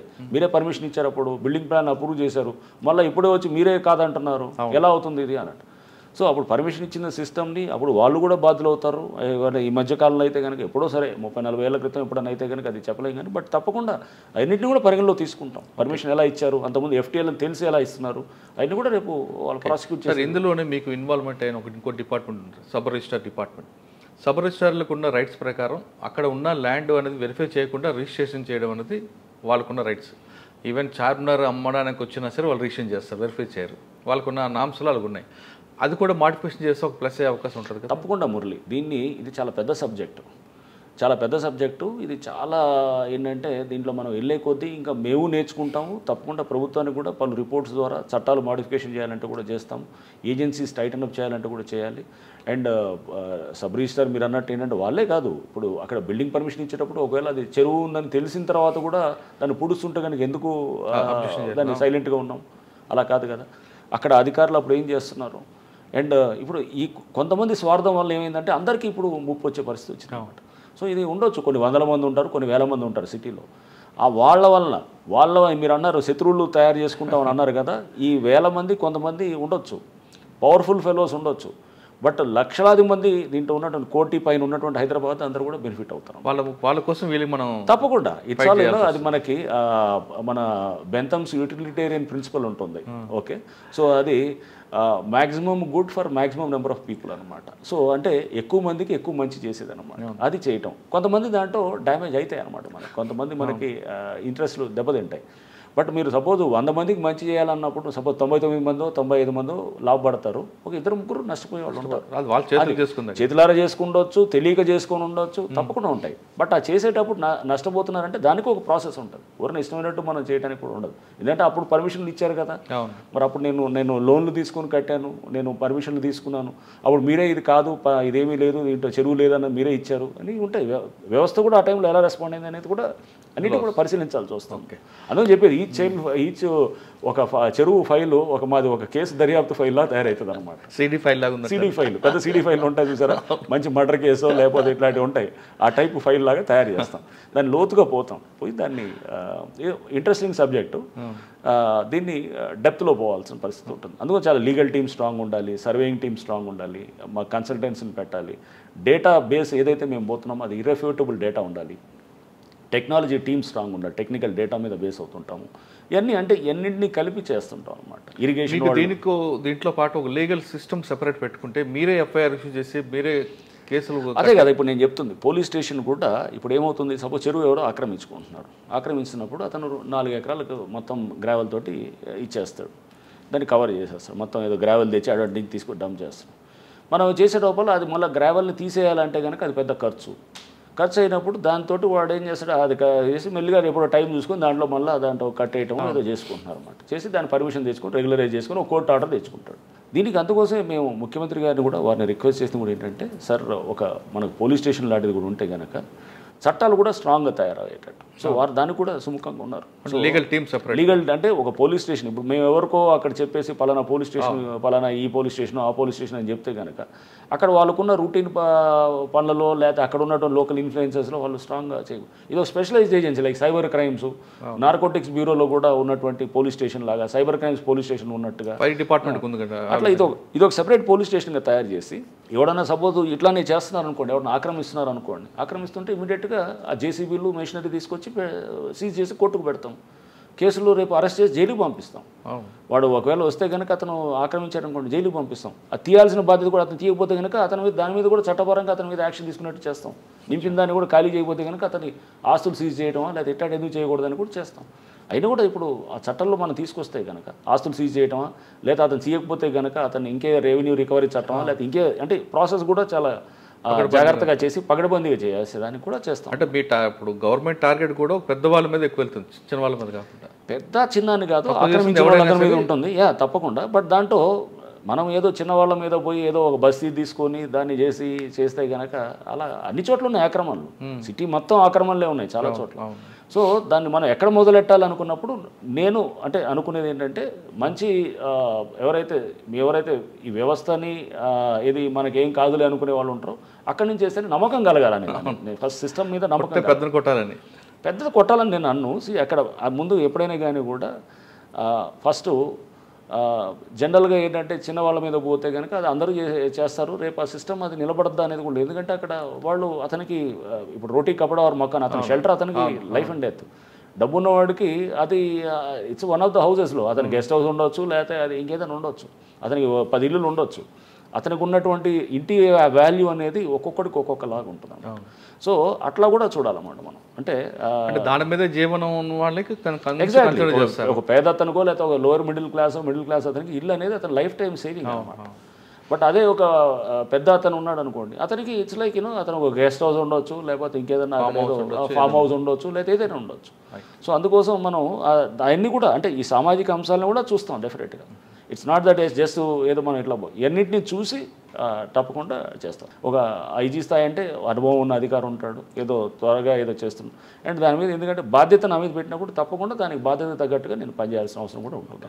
అంటే రాబోయే కాలంలో హెడ్రా అనేది చాలా పవర్ఫుల్ డెఫినెట్గా అవుతుంది. పవర్ఫుల్ అంటే మనం దీన్ని కరెక్ట్గా ఉద్యోగం చేస్తే కనుక డెఫినెట్గా పవర్ఫుల్ అవుతుంది అనమాట. అది చేసి చూపిస్తాం కూడా, చేసి చూపిస్తాం. ఈ ఉద్యోగం చేసే క్రమంలో డెఫినెట్గా చాలా ఒత్తిడిలు వస్తాయి, చాలా ఇన్ఫ్లుయెన్సెస్ వస్తాయి. అన్నింటినీ కూడా మనం అధిగమించి టైట్గా పనిచేస్తే కనుక ఇంతకన్నా మనం సొసైటీకి చేయడానికి హైదరాబాద్కి మంచి అవకాశం ఉండదు.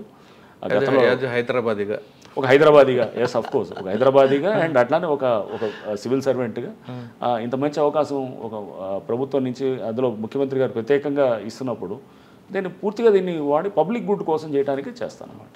సార్ ఒకసారి మనం వెనక్కి వెళ్దాం. నల్గొండ జిల్లా ఎస్పీ 4 సంవత్సరాలు, అక్కడే డిఏజీ, అక్కడ వెళ్ళిన తర్వాత మీకు మెయిన్ ఛాలెంజ్ ఏమొచ్చింది? నల్గొండ జిల్లా 2018లో నేను అక్కడికి వెళ్ళాను. కానీ అప్పటికే నయీం కనబడ్డాడు? నయీం లేదు, నయీం అప్పటికే చనిపోయాడు. నయీం చనిపోయినాడు, కానీ నయీం గ్యాంగ్స్ ఉండేవి. నయీం గ్యాంగ్స్ ఉండి కొంత వాళ్ళ ట్రేసెస్ ఉండేవి అంత నల్గొండ జిల్లాలో. కొంత నల్గొండ ఏంటంటే నేను వెళ్ళేటప్పటికి కూడా అక్కడ కొంత మర్డర్స్ అయి ఉన్నాయన్నమాట. అంతా మర్డర్లు అయ్యి 2018 మార్చిలో వెళ్ళాను. ఇట్లానే సడన్గా నా ట్రాన్స్ఫర్స్ ఎప్పుడు కూడా ఏంటంటే నా చేతుల్లో ఏమీ లేదు, సడన్గా వచ్చిన ట్రాన్స్ఫర్గానే ఉంది. టీవీలో స్క్రోలింగ్ చూసుకొని అంటే నాకు సడన్గా ఒక గంటలో అంటే ఆర్డర్ వచ్చింది, మీరు వెళ్ళి ఇమీడియట్గా జాయిన్ అవ్వాలి, మీరు ఎప్పుడు జాయిన్ అవ్వాలంటే 1 గంట 2 గంటలు వెళ్ళిపోవాలన్నట్టు. అంటే జనరల్ అందరితో పాటు నాది వచ్చింది తక్కువ ఉంటుంది అనమాట. సో అంటే అక్కడ అవసరాల రీత్యా నన్ను అప్పుడున్నటువంటి ప్రభుత్వంలో నన్ను అక్కడ మర్డర్ అయింది. బొడ్డుపల్లి శ్రీనివాస్ అని చెప్పేసి ఒక కాంగ్రెస్ లీడర్, అతను టౌన్ కాంగ్రెస్ అధ్యక్షుడు. అతన్ని అక్కడ కొంతమంది రౌడీ షీటర్స్ వాళ్ళు అంతా అక్కడ అప్పుడు టీఆర్ఎస్ సంబంధించిన వాళ్ళు ఇది అక్కడ గొడవ అయ్యి అతన్ని కొట్టి చంపిన తర్వాత అతని డ్రైనేజ్లో పడేసి ఇదంతా జరిగిందనమాట. సో జరిగినప్పుడు కొంత అక్కడ డిస్టర్బెన్స్ అయింది. అప్పుడు ఉన్నటువంటి అక్కడ ఎస్పీని బదిలీ చేసి నన్ను వేశారు. సో రౌడీయిజం అనేది కొంత నల్గొండలో కాస్త ఎక్కువగా ఉంటుందన్నమాట. సో అక్కడ కాస్త అంతా భాయ్ అనే కల్చర్ ఒకటి ఉంటుందన్నమాట. అంటే అంతా ఏంటంటే మనం ఊరిని శాసించాలి, టౌన్ అంతా మన కంట్రోల్లో. నల్గొండకి నేను వెళ్ళినప్పుడు మార్చిలో ఈ అన్ని పరిస్థితుల్లో అంటే ఒక బొడ్డుపల్లి శ్రీనివాస్ మర్డర్ అయ్యింది. తర్వాత దాంతోపాటు అతను టౌన్ కాంగ్రెస్ అధ్యక్షుడు. అప్పుడు ఉన్నటువంటి అంటే ఇప్పుడు మన కోమటిరెడ్డి వెంకటరెడ్డి గారి చాలా క్లోజ్ ఫాలోవర్ కూడా అనమాట అతను. సో కోమటిరెడ్డి వెంకటరెడ్డి గారి క్లోజ్ ఫాలోవరు. సో అప్పుడు దీంట్లో జరిగినటువంటిది కాంగ్రెస్ లీడర్ని చంపిన తర్వాత జరిగినటువంటి గొడవలు, ఆ తర్వాత అయిన గడబడులు, దాని పరిణామాల్లో ఎస్పీని షిఫ్ట్ చేశారని చెప్పాను కదా. సో తర్వాత నెక్స్ట్ ఏమైందంటే దానికి ముందు కూడా ఒక చిన్న ఇన్సిడెంట్ కూడా అవుతుంది. ఒక అతను ఎవరో ఏం చేస్తాడంటే ఒక రౌడీ షీటర్, వాడు నోటోరియస్ రౌడీ షీటరు, ఒక మర్డర్ చేసి ఒకడిని మొండె ఒక దగ్గర, తల ఒక దగ్గర, అంటే కాళ్ళు చేతులు ఒక దగ్గర, అంటే ఊర్లోనే అన్ని రకరకాల చోట్ల అట్లా పడేస్తారు అనమాట.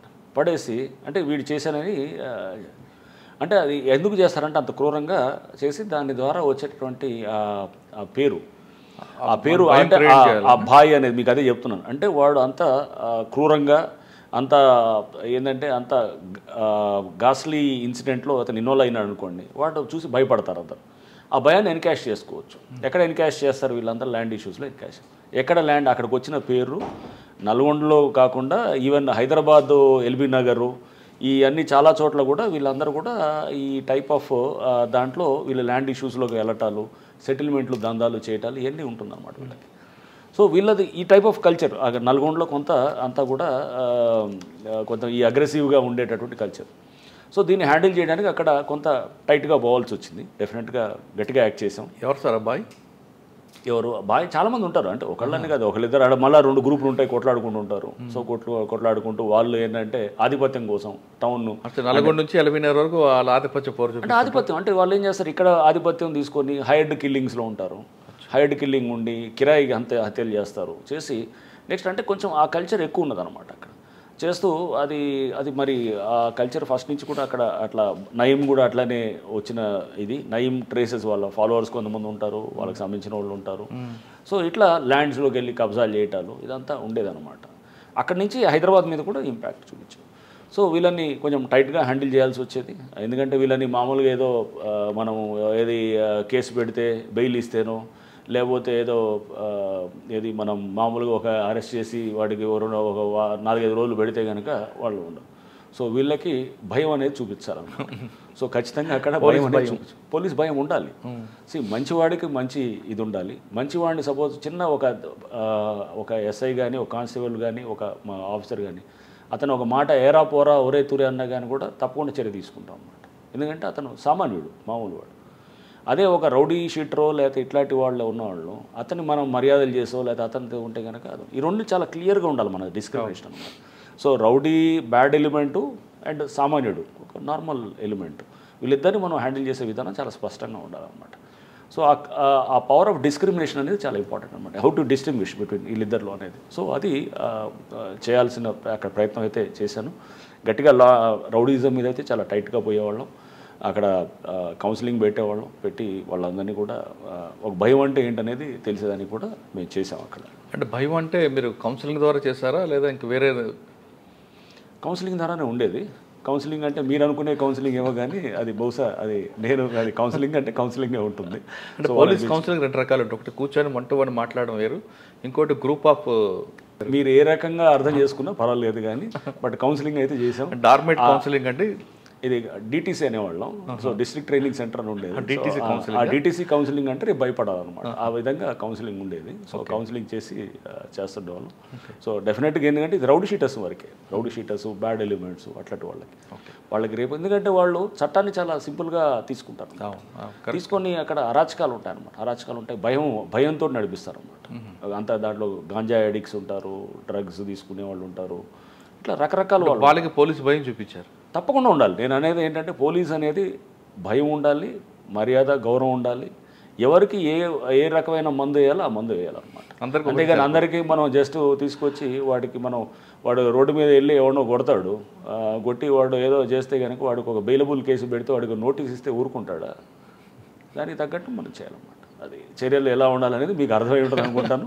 సో అది అలానే ఉండాలన్నమాట. కానీ మీరు పనిచేసిన టైంలోని సాయి ప్రణీత్ హత్య కేసు, మరి అది ఆల్రెడీ కౌన్సిలింగ్ ఇచ్చిన తర్వాత కూడా ఈ బాయ్ అందరూ ఎందుకు వచ్చారండి? రైట్ అండి, అది అమృత ప్రణయ్ కేసు అండి. ఇట్స్ సెన్సేషనల్ కేసు అది. సో మనకి 2018 సెప్టెంబర్లో అయినటువంటి ఇన్సిడెంట్ అది. సో దీని మీద కూడా పలు సందర్భాల్లో మాట్లాడాము. సో ఇది నేను వెళ్ళినప్పుడు యాక్చువల్గా అక్కడ నేను ట్రాన్స్ఫర్ అయ్యి పోస్టింగ్ వెళ్ళినప్పుడు నేను ఐజీ గారిని కలిసాను. అప్పుడు ఐజీ స్టీఫెన్ రవీంద్ర గారు ఉండేవారు, అండ్ పాత ఎస్పీ కూడా నా ముందు శ్రీనివాస్ ఉండేవారు. శ్రీనివాస్ అని ఆయన కూడా నాకు చెప్పారు, ఐజీ గారు కూడా చెప్పారు నాకు ఏంటంటే కొంచెం అక్కడ ఏదో ఇష్యూ ఒకటి, అమ్మాయి వైశ్యాస్ అమ్మాయి, అబ్బాయి ఏమో అతను వచ్చేసి ఎస్సీ పిల్లగాడు, సో కొంత ఇష్యూ ఏదో తయారవుతున్నది, కొంచెం జాగ్రత్త అని చెప్పేసి మీరు ఒకసారి అంటే నేను న్యాచురల్గా చేరిన తర్వాత మారుతిరావు అని వాళ్ళ అమృత అనే వాళ్ళ ఫాదర్ని పిలిచాను. మారుతిరావు అక్కడ కాస్త అఫిలియేట్, బాగా డబ్బున్న వ్యక్తి. సో అతన్ని పిలిచి కూడా నేను మాట్లాడాను. నన్ను మాట్లాడినప్పుడు అక్కడ local DSP, local inspector, Miryalaguda DSP, Miryalaguda inspector, వీళ్ళందరూ కూడా ఉన్నారు. అందరినీ పెట్టి నేను మాట్లాడి ఇతను మారుతిరావు మిర్యాలగూడ అతను. సో చెప్పినప్పుడు అతను నార్మల్గా ఏమన్నాడు, ఈ అబ్బాయి అప్పటికే మ్యారేజ్ అయ్యింది, వాళ్ళది మ్యారేజ్ అయింది జనవరిలో అనుకుంటా, వాళ్ళు ఆర్య సమాజ్లో మ్యారేజ్ ఏదో చేసుకుంటారు. చేసుకున్న తర్వాత సార్ నాకు వాళ్ళిద్దరు ఏదో సరే, నేను అమ్మాయి నా ఒక బిడ్డే, నేను ఆ మ్యారేజ్ నాకు ఇష్టం లేదు, ఇప్పుడు చేసుకున్నారు కాబట్టి ఇక నేను చేయగలిగేది కూడా ఏమీ లేదు, వాళ్ళ దారి వాళ్ళది, నా దారి నాదే అనేటట్టు చెప్తూ బాధపడుతూ అతను కొంచెం కన్నీళ్ళు పెట్టుకోవడం చేస్తాం. సో మనం తండ్రిగా, ఒక తండ్రి జనరల్గా జరిగేది ఇదే అన్ని కేసుల్లో. వాళ్ళు ఏంటంటే అయిపోయింది కదా, ఇంకేముందిలే, వీళ్ళు ఎవరి దారి వాళ్ళది అనుకుంటారు. సో మేము సరే జాగ్రత్త మారుతిరావు, మీరు తప్పుడు వైపు ఎలాగో ఆలోచనలు చేయకుండా చూడండి అని చెప్పినాము. ప్లస్ మా వాళ్ళకు కూడా నేను మళ్ళీ అతను వెళ్ళిన తర్వాత కూడా కొంచెం జాగ్రత్తగా గమనిస్తున్నాండి. అట్లా మనం ఇది ఏంటంటే అంత ఈజీగా తీసుకోవడానికి లేదు, మనం గమనిస్తూ ఉండాలి, కొంత ఇన్ఫర్మేషన్ తీసుకోవాలని. సో ఇతను అప్పుడు ప్రెస్ మీట్లో కూడా నేను చెప్పాను ఇదంతా కూడా. సో తర్వాత ఏంటంటే ఇతను బాగానే ఉన్నాడు, బాగానే ఉండి ఈ అమ్మాయి ప్రెగ్నెంట్ అయింది. ప్రెగ్నెంట్ అయిన తర్వాత ఎవరు అమృత ప్రెగ్నెంట్ అయిన తర్వాత ఈ అమ్మాయిని అంటే వాళ్ళు ఏ విధంగా అయిందంటే, ఇక ఇంట్లో ఈ తల్లి కూడా బిడ్డతోటి అంటే కాంటాక్ట్ రావటం, అంటే అప్పటిదాకా మాటలు లేనిటటువంటిది మెల్లిగా ఇదయ్యి ఒక రిసెప్షన్ కూడా ఆర్గనైజ్ చేశారు. ఆగస్టులో ఒక రిసెప్షన్ ఆర్గనైజ్ చేస్తారు. ఎవరు వీళ్ళు, ఈ ప్రణయ్ వాళ్ళ తల్లిదండ్రులు వాళ్ళు ఆర్గనైజ్ చేస్తారు మిర్యాలగూడలో. ఆ రిసెప్షన్ కూడా ఆర్గనైజ్ చేసి దాంట్లో వీళ్ళని అక్కడ ఊర్లో అందరిని పిలిచి అంత విందు అదంతా చేయడం జరుగుతుంది. వీళ్ళు రారు, తల్లిదండ్రులు రారు, ఇలా రారు. బట్ అంత తెలుస్తుంటుంది ఊర్లో, ఇదంతా పెద్ద ఎత్తున చేస్తున్నాడు, చేసి ఇదంతా చేస్తున్నప్పుడు ఈ పక్కన ప్రణయ్ ఫ్రెండ్స్ ఉండేవాళ్ళు, వాళ్ళు కూడా ఏంటంటే కొంతమంది ఎక్కించేవాళ్ళు ఉంటారు, ఇట్లా ఉండి చూడు ఇట్లా అంటున్నాడు అట్లా అని తీసుకెళ్ళేదో మాటలతోటి వాడు ఇట్లా తాగున్నప్పుడు ఏదో మాటలు అది ఉండేదాన్ని కూడా ఇతను ప్రణయ్ అని మాట్లాడుతుందని కూడా వాళ్ళు రికార్డ్ చేసి వినిపించటాలు మారుతిరావుకి, అతను ఇన్ఫార్మెంట్స్ లాగా కూడా ఉంటూ అతనికి షేర్ చేస్తుంటేవాళ్ళు అన్నమాట. సో ఒక రకంగా ఇదంతా మధ్యలో ఇదంతా కూడా ఉండడంతో మారుతిరావు బాగా పెట్టుకున్నాడు. యాక్చువల్గా ఫస్ట్ నుంచే ఇది ఉన్నది కొంత ఇది ఇంకా పెరుగుతూ వస్తుందన్నమాట. అంటే అతను ఆ పిల్లవాడి మీద కక్ష అనేది పెరుగుతూ వస్తూ నా బిడ్డని, నా కంట్రోల్ ఉన్న బిడ్డని, అతను అల్లారు ముద్దుగా పెంచుకున్న బిడ్డని అతను తీసుకొని వెళ్ళి, అతను యాక్చువల్గా డిగ్రీ అవ్వలేదనుకోండి, డిగ్రీ అవ్వలేదు, బీటెక్ ఏదో జాయిన్ అయినట్టుంది. సో ఈ అమ్మాయి కూడా 10th ఇంటర్మీడియట్ అయిపోయినట్టుంది. అప్పుడు నాకు ఇంకా పూర్తిగా అన్ని డీటెయిల్స్ గుర్తులేదు, ఎందుకంటే చాలా టైం అవుతుంది, అప్పుడు 6 years అవుతుంది.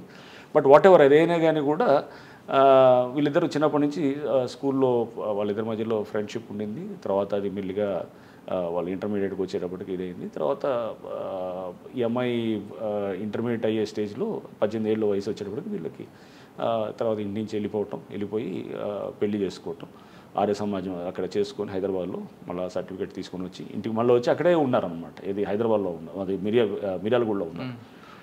సో ఇది జరిగినప్పుడు ఇతను ఫస్ట్ నుంచి కూడా లోపల కొంత అది తీసుకోలేకపోతున్నాడు. ఎందుకంటే బిడ్డ ఒక్కతే బిడ్డ, లేక పుట్టిన బిడ్డ, డబ్బు బాగా ఉంది. అండ్ ఇతనికి ఫస్ట్ నుంచి కూడా కొంత ల్యాండ్ ఇష్యూస్లోకి వెళ్ళున్నాడు. సో అక్కడ అతను వీళ్ళు ఉండేవాడు బారీ అనే అతను ఒక కేసులో ఇతనికి అక్కడ ల్యాండ్ ఇష్యూస్లో కూడా అక్కడ దాంట్లో తగిలాడు అనమాట. ఇప్పుడు 2012-13 ఆ టైంలో నుంచి అతను ఒక ముద్దాయిగా వస్తుండేవాడు.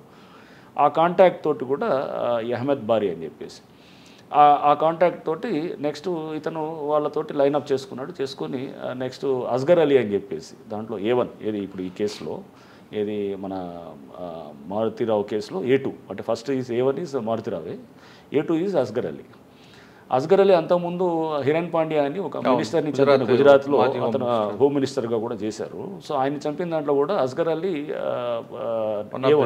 A1 బారీ మొహమ్మద్ బారీ అనుకోండి. మొహమ్మద్ బారీ వాజ్ A11 దాంట్లో. సో అంటే అక్యూజ్ 11 అనమాట. సో వీళ్ళు దాంట్లో కూడా ముద్దాయిలు అనమాట. సో చాలా నోటోరియస్ ఫెలోస్ వీళ్ళంతా. ఏంటంటే ISI ట్రైనింగ్ తీసుకొని ఇతను అస్గర్ అయితే చాలా ఇదిగా ఉండేవాడు. సో అప్పుడు తర్వాత దాంట్లో ఇది కూడా వచ్చింది, లైఫ్ ఇంప్రెజన్మెంట్ కూడా పడ్డది దాంట్లో. సో అస్గర్ని బారీ ద్వారా కాంటాక్ట్ చేశాడు ఎవరు ఇతను చేసి అక్కడ లోకల్గా అప్పుడు కాంగ్రెస్ లీడర్ ఒక అతను ఉండేవాడు, జావేద్ సంథింగ్ ఏదో ఉండేది. అతను ఒక లోకల్ కాంగ్రెస్ లీడర్ ఉండేవాడు ఆ టైంలో. అతను టౌన్ కాంగ్రెస్ అధ్యక్షుడు అక్కడ ఏది మన మిర్యాలగూడలో అక్కడ ఉండేది. అతని ద్వారా కూడా వీళ్ళు అంటే దానికి పార్టీలు ఏం లేదు దీంట్లో. అంతా ఏంటంటే అప్పుడు ఇది అతను వాళ్ళ అంటే మారుతిరావు క్లోజ్ ఫ్రెండ్ కూడా అతను. అట్లా పార్టీల పరంగా ఇదనేది. ఎందుకంటే వీళ్ళు MIM, మారుతిరావు ఏమో TRS పార్టీలో ఉండేవాడు అప్పుడు, ఇక్కడ ఇతనేమో కాంగ్రెస్లో ఉండేవాడు. ఇట్లా అంతా పార్టీలు కాదు, అంటే ఫ్రెండ్షిప్ అనమాట. సో ఇలా ఉండింది. వీళ్ళందరూ దాంట్లో ఇచ్చేస్తూ ఈ మారుతిరావుకి సరే మారుతిరావు లైనప్ చేసుకున్నాడు. అంటే ఇతన్ని ఎలిమినేట్ చేయాలనుకునేది క్లియర్గా లైనప్ చేసుకున్నాడు. September 14th అనుకుంటా అప్పుడు మర్డర్ చేయడం జరిగింది. చేసిన తర్వాత రోడ్డు మీద నరికి అతను వాడు బీహార్ నుంచి వచ్చిన వాడు ఎవడైతే ఉన్నాడో వాడు A2 వాడు, A3 is Asghar Ali. So అతను నరకటం జరిగింది అనమాట, నరికి చంపాడు. సో మన స్క్రీన్ మీద కనపడేటప్పుడు A2 ఇతను ఒక్కటే ఉంటాడనమాట, ఇంకెవడు ఉండడు మనకి.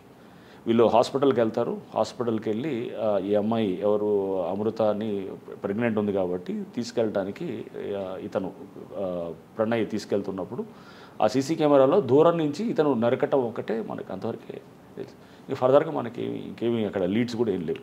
మీకు ఎన్ని గంటలకు వచ్చింది ఇన్ఫర్మేషన్ అండి ఆ రోజు? ఇమీడియట్గా అక్కడ అయింది ఆ రోజు. ఐ థింక్ అరౌండ్ 11:30-12 అట్లా అయింది. ఇమీడియట్గా వచ్చింది. ఇమీడియట్గా వితిన్ 12 ఆ టైంలో అయినట్టుంది, 11:30-12 ఆ టైంలో. సో ఇమీడియట్గా వెళ్ళటం జరిగింది. అందరం మా వాళ్ళు వెళ్ళిన తర్వాత సో ఫస్ట్ డౌట్ మారుతిరావు మీదే ఉండింది న్యాచురల్గా. మారుతిరావు మీద ఉండింది. మారుతిరావు FIRలో కూడా మారుతిరావు పేరు వచ్చింది, ఎందుకంటే ఇతన్ని చంపడానికి ఇదనేది. బట్ మారుతిరావుకి కనెక్ట్ అవ్వడానికి ఏం లేదు, అతనికి ఎటువంటి కాంటాక్ట్ కూడా ఉండదు అనమాట అసలు. సో వీళ్ళు కాంటాక్ట్ వాడింది కూడా అంతా అక్కడ డిఫరెంట్ టైప్ ఆఫ్ కమ్యూనికేషన్ అంతా వాడారు. అప్పుడు వాడి అసలు ఎక్కడ కూడా మనకి దొరకకుండా ఉండేటటువంటి విధంగా కూడా చాలా జాగ్రత్తలు తీసుకున్నారు అంతా. అస్గర్ ఎందుకంటే వాడు పెద్ద ముదురు కేసు కాబట్టి వాడు ఆల్రెడీ ఇదంతా కూడా జాగ్రత్తగా చేశాడు. సో మనకి వెంటనే కొంత మాకున్నటువంటి నెట్వర్క్లో ఈ అన్నింటినీ మనం ముందు తీసుకుంటూ ఒకళ్ళని మనం ఐడెంటిఫై చేయటం మొదలెట్టి తర్వాత టీమ్స్ అన్నీ కూడా కొంత అన్ని స్టేట్స్లో అన్ని రకాలుగా, అంటే మహారాష్ట్రకి కొంత ఇటువైపు కూడా మనము మన ఇతన్ని కూడా తీసుకురావడానికి బీహార్కి, నెక్స్ట్ ఇంకా కొంత మనకి అంటే అన్ని స్టేట్స్ కూడా డిస్పాచ్. బీహార్ అని మీకు ఎలాగ అయిపోయిందండి? క్లూ ఎక్కడ వచ్చింది? సో క్లూ అనేది ఎక్కడంటే మనకి ఈ చేసే క్రమంలో యాక్చువల్గా ఒకటి మనం పికప్ చేసినప్పుడు ఎవరు చేశారు ఏంటనేది మనకి వర్కౌట్ తెలిసిపోయింది అనమాట. పలానా వాడని చెప్పి అర్థమైంది అనమాట. అర్థమైనప్పుడు వాడి ఫోటోలు అది తీసుకున్నాం. ఎక్కడో చిన్న దాంట్లో మనకి ఐ థింక్ వాడి ఫోటో ఒక దగ్గర వచ్చింది మనకి. ఫోటో వచ్చినప్పుడు ఆ ఫోటోని పట్టుకొని మా టీం అక్కడ చాలా బాగా చేశారు. అక్కడ ఉన్నటువంటి టీం అప్పుడు ఆఫీసర్స్ అంతా కూడా అప్పుడు ఇతను ఉండేవాడు, మన హాలియా ఇన్స్పెక్టర్ కూడా ఉండేవాడు. హాలియా ఇన్స్పెక్టరు ఇప్పుడు కొండమల్లిపల్లిలో ఉంటున్నాడు అనమాట ఇన్స్పెక్టర్ అతను. ఇంకా వాళ్ళ టీము డిఎస్పీ అప్పుడు శ్రీనివాస్ ఉండేవాడు, అతను, ఇంకా అందరూ, అంటే ఒకళ్ళని కాదు అందరూ కూడా దాంట్లో యాక్టివ్గా చేశారు. ఐటీ టెక్నికల్ టీం కూడా బాగా చేశారు. సో అందరినీ రకరకాలుగా మనం పికప్ చేశాము. పికప్ చేసి అంటే మీకు అన్నీ నేను మీకు చెప్పకూడదు, అందులో నేను కొన్ని కావాలని రివీల్ చేయకూడదు, ఎందుకంటే రేపు క్రిమినల్స్ అందరూ కూడా తెలుసుకొని. So but we had some అంటే వర్కబుల్ లీడ్స్ కోసం చూస్తాం ఎప్పుడైనా కానీ.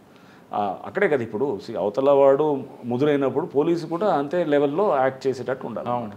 సో చేసేటప్పుడు ఆ లీడ్స్ని చాలా స్మార్ట్గా వర్కౌట్ చేసే టీము ఉండింది లక్కీగా నల్గొండలో అప్పుడు. So we could crack that case క్విక్గా 4 డేస్లో. మనం September 14th అయింది మర్డరు. వితిన్ 3-4 డేస్లో అందరూ కూడా మేము బై 18th కల్లా అందరిని అరెస్ట్ చేసాం అనమాట. 18th కల్లా చేసి ముందే మీకు ఇన్ఫర్మేషన్ ఉంది కదా ప్రణయ్కి ఏమాత్రం సెక్యూరిటీ ఇచ్చుంటే ప్రాబ్లం ఉండేది కాదనేది. అది కూడా జరిగింది. యాక్చువల్గా ఈ అమ్మాయిని అబ్బాయిని కూడా పిలిచి డిఎస్పీ మాట్లాడితే కూడా వాళ్ళు లేదు సార్ ఇప్పుడు మేము బాగున్నాము, మీరెందుకు అనవసరంగా మా అమ్మాయి మాతో మాట్లాడుతుంది, మీరు వచ్చి అనవసరంగా కాంప్లికేట్ చేస్తారన్న టైప్లో అమ్మాయి వాళ్ళు. అంటే వాళ్ళు ప్యాచప్ జనరల్గా ఇవన్నీ ఉంటాయి, డివైడ్ అవుతారు వాళ్ళు, మళ్ళీ కలిసిపోవటం ఇదంతా ఉంటుంది. సో వాళ్ళ నుంచే అవసరం లేదు, మీరు మాకేమి బాగుంది, మాకేమి కంఫర్ట్గా ఉంది. వాళ్ళ తల్లి కూడా మెల్లిగా మాటల్లో అది ఉన్నది కాబట్టి వీళ్ళు మాకేమి కంప్లైంట్ ఇప్పుడే ప్రాబ్లం లేదన్నట్టే చెప్పాను. అప్పటికే పెళ్ళి అయ్యి దాదాపు 7-8 నెలలు అయిపోయింది కదా. మెల్లిగా మనం కూడా ఏమనుకుంటాం అయిపోయింది. ఒక రకంగా మారుతిరావు ఏంటంటే నమ్మించాడు, వీళ్ళు బాగా నమ్మించాడు, వీళ్ళు కూడా నమ్మారు అనమాట. లోపల కోపాన్ని అతను ఎక్కడ ప్రదర్శించలేదు, అతను ఎక్కడ కూడా దాని మీద అతను దాన్ని ఎక్స్పోజ్ కాల కోపం. అందరం తీసుకొచ్చారు, కేసులో కన్విక్షన్ వచ్చిందంటారా? ఆ తర్వాత ఏమైందో అంటే దాన్ని ఫాస్ట్ ట్రాక్ కోర్టులో కూడా పెట్టాము. ఐ థింక్ మరి కేసు నేను ఏమైందో నాకు తెలియదు. అంటే నేను వచ్చిన తర్వాత నేను అమ్మాయిని మధ్యలో నాకు ఒకసారి అమృత మాట్లాడాను, అవుతుంది సార్ అప్పుడు జరుగుతుంది, వాళ్ళ ఫాదర్ కూడా ప్రణయ్ వాళ్ళ ఫాదర్ కూడా మాట్లాడారు, అవుతుంది సార్ ఎవిడెన్స్ అవుతుంది. నేను మళ్ళీ తర్వాత ట్రాక్ మొత్తం ఎపిసోడ్ చూసారు కదా, ఎపిసోడ్లో ప్రతీకార హత్యేది క్లియర్గా. మారుతురా కూడా మనకి సూసైడ్ చేసుకుంటారు, అది ఏం సాధించినట్లండి? లేదు, చాలా చాలా పెక్యులర్ అండ్ ఇంట్రెస్టింగ్ కేసు కూడా. అంటే దీంట్లో మనం సామాజిక అండ్ సైకాలజీ దీన్ని అర్థం చేసుకుంటే కూడా దీంట్లో చాలా ఉన్నాయి. చిన్నప్పటి నుంచే కనుక వాళ్ళు ఇన్ఫాచ్యుయేషన్స్ ఉంటాయి, వాళ్ళ ప్రేమ ఇవన్నీ ఉంటుంది. ఎస్పెషలీ ఆ అడాలసెన్స్లో ఉన్నప్పుడు 14-15 అంటే జస్ట్ ఆ ఏజ్లో ఉన్నప్పుడు దాంట్లో చూడంగానే మనిషిని చూడంగానే కాస్త కనపడంగానే ఆ పిల్లవాడు కానీ అమ్మాయి కానీ అందంగా కనపడంగానే ఆ ప్రేమలు అనేది వస్తాయి అన్నట్టు, డెవలప్ అవుతాయి. అది డెవలప్ అయినప్పుడు సో అది యాక్చువల్గా అది ప్రేమ నేను ఇట్స్ షియర్ ఇన్ఫాచ్యుయేషన్. సో అది ఆ ఆస్పెక్ట్ ఒకటి, రైట్. సో దీంట్లో అమ్మాయి అబ్బాయి వాళ్ళిద్దరూ ప్రేమించుకున్నారు, ఫైన్, బాగానే ఉంది. మనం తర్వాత మారుతిరావు ఏమో అతను వైశ్య అండ్ వీళ్ళేమో ఈ పిల్లవాడు ఇతను ఎస్సీ మాలా కమ్యూనిటీ అనుకుంటా. సో ఇతను ఎస్సీ అనమాట. సో న్యాచురల్గా కమ్యూనిటీ అనేది కూడా ఒక యాంగిల్ దాన్ని తీసుకొచ్చిన తర్వాత డబ్బు పరంగా కూడా ఇతను బాగా డబ్బు ఉన్నవాడే. వీళ్ళ ఫాదర్ కూడా ఎల్ఐసిలో హీ వాజ్ ఒక ఎంప్లాయీ, హీ వాజ్ ఆల్సో పర్వాలేదు, reasonably he was good. But అంటే ఈయన బాగా డబ్బు ఉన్నది. సో కులం అనేది మెయిన్ ఒక ఆస్పెక్ట్ చూశాడు. ప్లస్ ఈ పిల్లవాడు ఏమున్నది ఇతనికి బ్యాక్గ్రౌండ్. ఇప్పుడు ఒక తండ్రిగా ఆలోచన చేసినప్పుడు న్యాచురల్గా ఏం చేస్తాడు, నా బిడ్డని నేను మంచిగా చేయాలనేది చూస్తాడు ఎవడైనా. నా బిడ్డని నేను మంచి కుటుంబంలో ఇవ్వాలి, మంచి భవిష్యత్తు ఇవ్వాలనుకునే తండ్రి తప్పకుండా ప్రతి తండ్రి అయినా మీరైనా అంతే చేస్తారు, నేనైనా అంతే చేస్తాను. సో ఒక మంచి ఫ్యామిలీలో ఇవ్వాలి బాగా. నేను మారుతిరావుని అడిగాను కూడా ఇంట్రాగేషన్ అప్పుడు, మారుతిరావు ఇదే సపోజ్ ఒక పిల్లవాడు ఎస్సీ పిల్లవాడు ఉంటాడు, అతను ఐఏఎస్ అధికారో లేకపోతే ఎవరు ఉంటారు, నువ్వు అప్పుడు ఇస్తావా పిల్లని ఇస్తావా అన్నాను. తప్పకుండా ఇస్తాను సార్ అన్నాడు. అదే సపోజ్ మీ కులవత్తనే ఉంటాడు ఎవడో మామూలు ఇది రిక్షా లాగేవాడు ఉంటాడు, లేకపోతే ఇతను ఎందుకంటే ఇతను ముందు కిరసనాయిలు అమ్ముతూ అట్లా రోడ్డుకి ఇస్తాను, నేను ఇవ్వను సార్ అన్నాడు. అంటే కులం అనేది ఒక ఆస్పెక్ట్ అయితే క్లాస్ అనేది కూడా ఇంకొక ఆస్పెక్ట్ కూడా వస్తుంది, పరువు అనేది, డబ్బు పరువు ఇదన్నీ అన్నీ కలిపి సమగ్రంగా వస్తుంది అన్నమాట. సో దీంట్లో మారుతిరావు ఒక తండ్రిగా అతను ఆలోచన చేశాడు. వీళ్ళు ఆ టీనేజ్లో వీళ్ళు ఉన్న దీంతో వీళ్ళు ఇది ఇన్ఫాచ్యుయేషన్ తోటి వాళ్ళు క్యారీ అవుట్ అయ్యారు. ఇవన్నింటిలో కూడా ఏమనిపించిందంటే మారుతిరావు పేరెంటింగ్ ఇష్యూస్లో కూడా కొన్ని వస్తాయన్నమాట. ఇవన్నీ అంటే ఒక తండ్రి తల్లి కూడా మనం ఈ ఏజ్లో చాలా జాగ్రత్త, ఎస్పెషల్లీ సెల్ ఫోన్స్ వచ్చిన తర్వాత చాలా జాగ్రత్తగా ఉండాలన్నమాట. ఆ వయసులో తొందరపడి మనం వాళ్ళు ఆ వయసులో ఏదైనా చెప్పినా కానీ కూడా మనం ఏముంటుంది ప్రేమించుకున్నట్టు తొందరపడి మనం ఏమన్నా చెప్పామనుకోండి వాళ్ళకి, చెప్తే కనుక వెంటనే వాళ్ళకి ఒక ఇన్సెక్యూర్ ఫీలింగ్ వస్తుంది, మా తల్లిదండ్రులు మమ్మల్ని విడగొట్టాలని చూస్తున్నారని చెప్పి వీళ్ళు వెంటనే బయటికి వెళ్ళి పెళ్లి చేసుకోవడం. ఇదే మారుతిరావు కొత్త బంగారు లోకం సినిమా చూసి ఉంటారు కనుక, అది దిల్ రాజు గారిది సినిమా ఉంటుంది. అతను ఏం చేస్తారు, వెయిట్ చేసి వాళ్ళంతా కూడా బాగా మళ్ళీ వచ్చిన తర్వాత చదువుకొని వచ్చిన తర్వాత సో దాన్నే ఇంకొంచెం ఎక్స్టెండ్ చేస్తే కనుక సో దీంట్లో అంటే పిల్లల్ని మీరు ముందు చదువుకోండి, ముందు మీరు స్థిరపడిన తర్వాత మెచ్యూరిటీ రానివ్వండి. మెచ్యూరిటీ వచ్చిన తర్వాత ఇప్పుడు అసలు పిల్లలు కూడా ఎట్లా ఉన్నారు, ఈ ఎన్నో పెళ్ళిళ్ళు చూస్తున్నాం, 50% to 60% పెళ్ళిళ్ళు చాలా వరకు మ్యాట్రిమోనియల్ అలయన్సెస్ కొలాప్స్ అయిపోతున్నాయి. ఎందుకంటే ఇదే అండర్స్టాండింగ్ లేదు, సరైన ఇది ఉండదన్నమాట, ఒక అవగాహన మెచ్యూరిటీ తోటి ఒక రిలేషన్షిప్ని జాగ్రత్తగా తీసుకోవాలనేది లేదు. సో దీంట్లో కూడా వాళ్ళు బహుశా 4 రోజులు వాళ్ళని అట్లా వదిలేసి చదువుకోమనంటే కనుక వాళ్ళు వేరుగా ఉండేవాళ్ళేమో, వేరుగా వాళ్ళు అసలు కొట్లాడుకునేవాళ్ళు, లేకపోతే కలిసి వాళ్ళు ఇంకా బాగా వచ్చేసి మంచిగా వచ్చేవాళ్ళు, లేకపోతే ఆ పిల్లవాడు ఇంకా బాగా వచ్చేవాడు, ఎవరికి తెలిసేది ఇవన్నీ ఫ్యూచర్ ఎలా ఉండేది అనేది. సో అంటే కొంత టైం అనేది చాలా హీలర్ అనమాట, టైం ఈజ్ అ హీలర్, టైమే చాలా వాటికి పరిష్కారం వస్తుంది. ఆ టైంని తీసుకోవాలి ఎప్పుడు కూడా. అక్కడ టైం ఇవ్వలేదు, టైం లేదు, అతను తొందరగా యాక్ట్ చేస్తున్నాడు అనమాట. యాక్ట్ చేసి ఏం చేశాడు, అమ్మాయిని హడావుడు పెట్టి లేదు ఇట్లా అమ్మాయిని ఇంట్లో పెట్టేసి బయటికి వెళ్ళనిచ్చేవాడు కూడా, అమ్మాయి ఇంట్లో నుంచి పారిపోయి పెళ్లి చేసుకోవడానికి వెళ్ళిపోయింది. సో కొంచెం ఇదే కాకుండా వీళ్ళిద్దరు కలిపి ఒక వీడియో చేశారంటే బిఫోర్ మ్యారేజ్, ఆ వీడియో కూడా వీళ్ళు ప్రొవోకేషన్, అదే ఇవన్నీ ప్రొవోకేషన్ తోటి ఏమయ్యాడు, ప్రొవోకాడు పిల్లలకి. మనం వాళ్ళు తెలిసి తెలియకుండా చేసినప్పుడు వాళ్ళు మనల్ని ప్రొవోక్ చేస్తే మనం రియాక్ట్ కావాల్సిన అవసరం లేదు కదా, అక్కడే కదా మెచ్యూరిటీ ఒక తండ్రిగా వచ్చేది. సో మీరు వాళ్ళకి మనం నచ్చ వాళ్ళకి ఆ ఎమోషన్స్ని వాళ్ళని కొంచెం మనం వాళ్ళకి జాగ్రత్త అర్థమయ్యేటట్టు చెప్పి ముందు పేషెంట్గా ముందు మన క్లారిటీ ఉండాలి. ఒక తండ్రిగా మనకి చాలామందికి తెలియదు ఎలా హ్యాండిల్ చేయాలి రిలేషన్షిప్స్ అని, ఎందుకంటే ఇవన్నీ మనం కింద మీద పడి నేర్చుకునేది ఉంటున్నాను. సో దీనికి అసలు హ్యూమన్ రిలేషన్షిప్స్ ఎలా హ్యాండిల్ చేయాలి, పిల్లలతో ఎలా హ్యాండిల్ చేయాలి, పిల్లలతో టీనేజ్లో ఉన్నప్పుడు ఎలా హ్యాండిల్ చేయాలనేది ప్రతివాడికి అర్థం కాని ప్రశ్న అనమాట. ప్రతివాడు we undergo through the same process అన్నమాట. అందరికీ తెలుసని నేను అన్ను, చాలామందికి తెలియదు. ఇంకా మనకి ఇప్పుడు మన పిల్లలతో ఎలా హ్యాండిల్ చేయాలనేది ఇది అనేది అర్థం కాని ప్రశ్నగా ఉంటుంది చాలా సందర్భాలు. ఇంట్లో చుట్టుపక్కల తల్లిదండ్రులతోటో లేకపోతే బంధువులతోటో అనేది ఎప్పటికీ అది అర్థం కాని ఇష్యూగా ఉంటుంది. నిరంతరం నేర్చుకుంటూ ఉండాలి. దీంట్లో కూడా మారుతిరావుతో అంటే హత్య జరిగిన తర్వాత ఫస్ట్ వాళ్ళు తీసుకొచ్చారు, వాళ్ళ కన్ఫెక్షన్లో మారుతిరావు పేరు వచ్చి ఉంటుంది. మారుతిరావు తీసుకురాగానే మీరు మాట్లాడినప్పుడు మారుతిరావు చెప్పేవి ఏంటండి, మారుతిరావు ఏమాత్రం ఒక బాధ అని వచ్చిందంటే? మారుతిరావు ఫస్ట్ చాలా క్యాజువల్గా ఉన్నాడు, ఎందుకంటే అతను అప్పుడు టీఆర్ఎస్ లీడర్. అక్కడ అతను టీఆర్ఎస్ లీడరు, బాగా డబ్బున్నాడు. అక్కడ ఈ వాజ్ లైక్ అతను హిందూ వాహిని దాంట్లో కూడా అక్కడ ఏదో లోకల్గా ఇతను ఉండేవాడు. డబ్బు ఉన్నది, కొంత పరపతి ఉంటుంది. న్యాచురల్గా ఏం చేస్తాడు అతను, అనుకుంటాడు ఏముంటుందో ఇదంతా పోలీసు మామూలు కదా మేనేజ్ చేసుకోవచ్చు అని. నేను ఫస్ట్ ఇంట్రాగేషన్ కూడా ఎప్పుడు నైట్ నా ఆఫీస్లోనే క్యాంప్ ఆఫీస్ తీసుకొచ్చారు. రాత్రి అరౌండ్ 3 అయింది. రాత్రి 3ంటికి కూర్చొని మంచిగా అతన్ని ఎదురుగా కూర్చోబెట్టి, ఇప్పుడు మీరు నేను ఎలా ఉన్నాం అట్లనే కూర్చొని టీ కూడా తీపిచ్చి కూర్చోబెట్టి మంచిగా మాట్లాడుతున్నాం అన్నమాట. ఇంట్రాగేషన్ అంటే తీసుకొచ్చి కొట్టేది కాదు. అతను ఒక తండ్రిగా అతను ఇది ఉన్నప్పుడు నేను అర్థం చేసుకోవాలి అతని పెయిన్ని కూడా. But murder is murder. తప్పకుండా నువ్వు ఒక వ్యక్తిని చంపడం అనేది చిన్న విషయం కాదు కదా.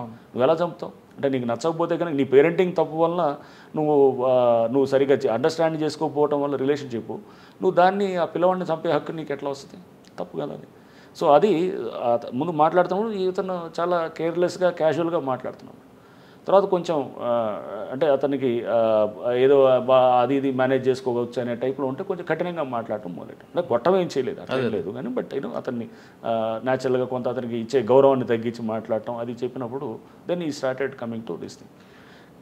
ఒక అరగంట దీని తర్వాత దెన్ ఏడవటం మొదలెట్టి దెన్ కొంత అతనిలో వచ్చింది. వన్స్ ఆ బ్రేక్ డౌన్ వచ్చినప్పుడు మనం emotional break down we think that అతనిలో హీల్ కమ్ అవుట్ అనమాట, న్యాచురల్ బయటకు వస్తాం. హీ స్టార్టెడ్ ఒక కాన్వర్జేషన్ పెట్టి డీప్గా మాట్లాడుతున్నప్పుడు మొత్తం అంతా బయటికి కొన్ని విషయాలు చెప్పడం మొదలెట్టాడు. చెప్తూ అతనితో మనం we had a total long conversation అనమాట. చేసినప్పుడు నేను ఆ ఇంట్రాగేషన్ టీం అంతా కూడా కూర్చొని ఈరోజు బ్యూటిఫుల్ మాకు కూడా ఒక లెర్నింగ్ ఎక్స్పీరియన్స్. ఒక మంచి ఒక కేసు వచ్చినప్పుడు దాంట్లో కూడా మేము కూడా చాలా నేర్చుకుంటాం. సో పరివర్తన వచ్చిందంటారు. పరివర్తన వస్తుంది తప్పకుండా.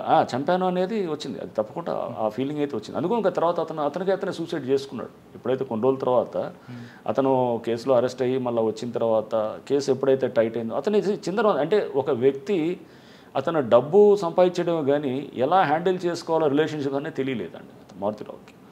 సో అతను అది ఒక మళ్ళీ సెపరేట్ ఇది. మనం డబ్బు సంపాదనే తెలివి అనుకుంటే చాలా పొరపాటు. సో తెలివి అనేది రకరకాలుగా ఉంటుంది. తెలివి డబ్బు సమానం అనేది మనం అదే ఒక దాన్ని ఒక మనం బెంచ్ మార్క్గా పెట్టుకొని ఇదే తెలివి అనుకుంటే అంతకన్నా ఇక తెలివి తక్కువ పని ఇంకోటి ఉండదు. తెలివికి చాలా రకాలు ఉంటాయి. నువ్వు how you handle your relationships, నువ్వు ఎవరెవరితో ఎలా ఉంటావు, లేకపోతే నువ్వు ఇది కూడా ఒకటి ఆస్పెక్ట్. సపోజ్ నువ్వు సొసైటీలో ఎలా సర్వే అవుతున్నావు, అన్నిటినీ కూడా కలిపి సమిష్టిగా అదే నీ మెచ్యూరిటీ లెవెల్.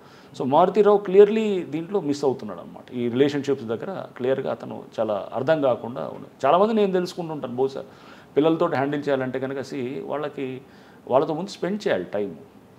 ఏదో మనకి చాలామంది తెలియాలి, స్పెండ్ చేయాలంటే కనుక ఊరిన టైం స్పెండ్ చేస్తే కూడా కాదు, టైం స్పెండ్ చేసి ఏదో మాట్లాడతాం కాదు. మనం కూడా వాళ్ళ మైండ్ని అర్థం చేసుకోవాలి. చైల్డ్ సైకాలజీని లేకపోతే ఒక అడాలసెంట్ సైకాలజీని అర్థం చేసుకోవడానికి మనం కూడా 10 మంది తల్లిదండ్రులతో మాట్లాడుతుండాలి. బుక్స్ ఏమైనా ఉంటే కనుక బుక్స్ ద్వారా తెలుస్తుండాలి. ఇప్పుడు మంచి ఛానల్స్ వచ్చాయి, దాంట్లో కూడా చూస్తుంటే కనుక ఇది ప్రతిదీ ఒక పాఠమే, నేర్చుకునేది అనమాట. సో నెక్స్ట్ నువ్వు తెలియని దాన్ని స్టేట్కి వెళ్తున్నప్పుడు కానీ తెలుసుకోవాలి. సో మారుతీరావు క్లియర్గా అయితే మటుకు అతని తప్పకుండా పశ్చాత్తాపం అయితే అతనిలో ఉండింది. బట్ అది అంటే ఒక బాధ అనేది కనబడ్డది అనమాట. నా బిడ్డని తీసుకెళ్ళినవాడు చంపిన దానికి ఫస్ట్లో అయితే నేను చేసింది రైట్ అనే స్టేజ్లో మాట్లాడాను అనమాట. ఆ పశ్చాత్తాపం అనేది మా దగ్గర ఫీల్ అవ్వలేదు కానీ, బట్ తర్వాత గ్యాచురల్గా అతను సూసైడ్ చేసుకోవటం ఇదంతా అనేది చేసినప్పుడు నాకు కూడా బాధ అనిపించింది. నేను ఎంత పోలీస్ అధికారి అయినా కానీ ఒక తండ్రిగానే ఉంటాం కాబట్టి, సో మేము కూడా ఐ ఫెల్ట్ బ్యాడ్, అరే అనవసరంగా అతను సూసైడ్ చేసుకున్నాడే అనేటటువంటిది. అంటే బిడ్డ మీద అమితమైన ప్రేమ, బిడ్డకు కూడా అమితమైన ప్రేమే తండ్రి అంటే. బట్ ఏంటంటే అక్కడ వయసు ఈజ్ ద ప్రాబ్లం. సో అది ఏజ్ ఈజ్ ఎ ప్రాబ్లం. ఇతనికి తెలియకపోవటం, మెచ్యూరిటీ లెవెల్స్ లేకపోవటం ఒక ప్రాబ్లం. ఆ సిచ్యువేషన్ ఎలా అర్థం చేసుకోవాలో తెలియకపోవటం అనేది అదొక సమస్య. ఒక సిచ్యువేషన్ ప్రాబ్లం వచ్చిన తర్వాత దాని నుంచి ఎలా బయటపడాలో తెలియకపోవటం అనేది ఒక సమస్య. ఇవన్నీ కూడా అనమాట. సో ఇవన్నీ కూడా నేను దీంట్లో అర్థం చేసుకున్న కేసు అనమాట ఇది. సో మనల్ని ఇంకా ఇండివిజువల్గా ఒక మంచి అంటే ఒక మనిషిగా మనల్ని ఆవిష్కరించుకోవడానికి, ఇంకా బెటర్గా తెలుసుకోవడానికి సమాజాన్ని, వ్యక్తిత్వాల్ని ఈ కేసు చాలా ఉపయోగపడ్డది అనమాట. మీ సర్వీస్లో అయోష మీరా కేసు ఒకటి, మన ప్రణయ్ కేసు ఒకటి మీకు ప్రణయ్ కేసు తర్వాత వాషింగ్టన్ పోస్ట్లో కూడా ఇది పబ్లిష్ అయింది. వాషింగ్టన్ పోస్ట్ నుంచి కూడా నాకు అక్కడి నుంచి ఒక విలేకరి అమెరికా నుంచి నాకు నా ఇంటర్వ్యూ తీసుకున్నారు. So it was published in Washington post ఈ కేసు గురించి కూడా. అంటే మీ సర్వీస్లో 2 కేసులు మీకు కేస్ స్టడీస్ అయితే అంటే చాలా కేసెస్ ఉంటాయి మురళి, అలానే లేదు. అంటే Ayesha case was one such case. It's a good case, అది కూడా డెఫినెట్ అదొకటి. బట్ అది తర్వాత అది అనవసరంగా అది కాంట్రవర్సీ అయ్యి అదంతా ఉంది. ఇది దీంట్లో ఇదొక యాంగిల్లో ఉంటుంది. సో ప్రతి కేసులో మనం వీ లెర్న్ సంథింగ్ అనమాట. లైక్ ఫర్ ఇన్స్టెన్స్ అంటే తర్వాత చెప్తాను, వరంగల్లో కూడా ఇట్లాంటి కేసు ఒకటి. నల్గొండలోకి బాగా గుర్తుండిపోయిన కేసు అంటే నల్గొండలో ఈ కేసుతో పాటు గాంజాయి దాని మీద కూడా మేము బాగా టైట్ చేయడం జరిగిందనమాట. గాంజాయి దాంట్లో కూడా అప్పుడు ముఖ్యమంత్రి గారు కేసీఆర్ గారు ఉండేవారు, చాలా మీటింగ్స్ పెట్టారు. ఈ కోవిడ్ టైంలో గాంజా పెద్ద ఎత్తున కూడా మొదలైందనమాట. సో అప్పుడు ప్రభుత్వం కూడా ఏం చేశారంటే బాగా టైట్ చేయాలి గాంజాయి మీద అని చెప్పేసి క్లియర్ ఇన్స్ట్రక్షన్స్ ఇవ్వడంతో మేము చెకింగ్స్ అవన్నీ పెడుతూ కూడా మొత్తం పెద్ద ఎత్తున పట్టుకుంటూ తర్వాత దీనికి అన్ని సోర్స్ ఏఓబీలో ఉండేది. అంతే ఏఓబీలో ఉండేది. నేను ఏఓబీలో ఆ ఏరియాలో గ్రేహౌన్స్లో పనిచేశాను ఎస్పీగా. అది 2009 నుంచి 12 దాకా అక్కడ గ్రేహౌన్స్లో ఎస్పీగా చేశాను.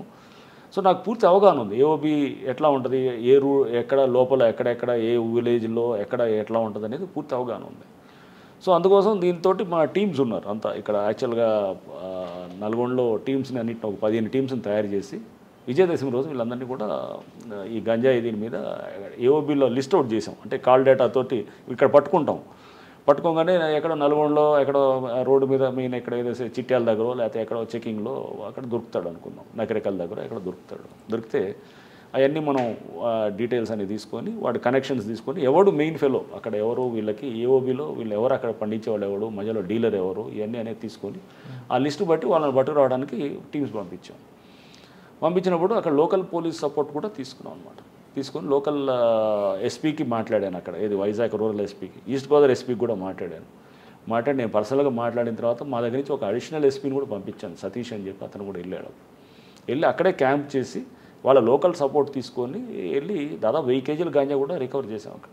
కానీ ఆ ప్రాసెస్లో ఫైరింగ్ కూడా చేశారు. ఫైరింగ్ కూడా అయింది. ఏది మన ఇక్కడే మన ఏజెన్సీ ఏరియాలో లంబసింగి దగ్గర అక్కడ కూడా ఫైరింగ్ అయింది. ఫైరింగ్ అయితే వాళ్ళు అంతా చెల్లాచెదరై తర్వాత మా పోలీస్ వెహికల్ని కూడా దాడి చేశారు.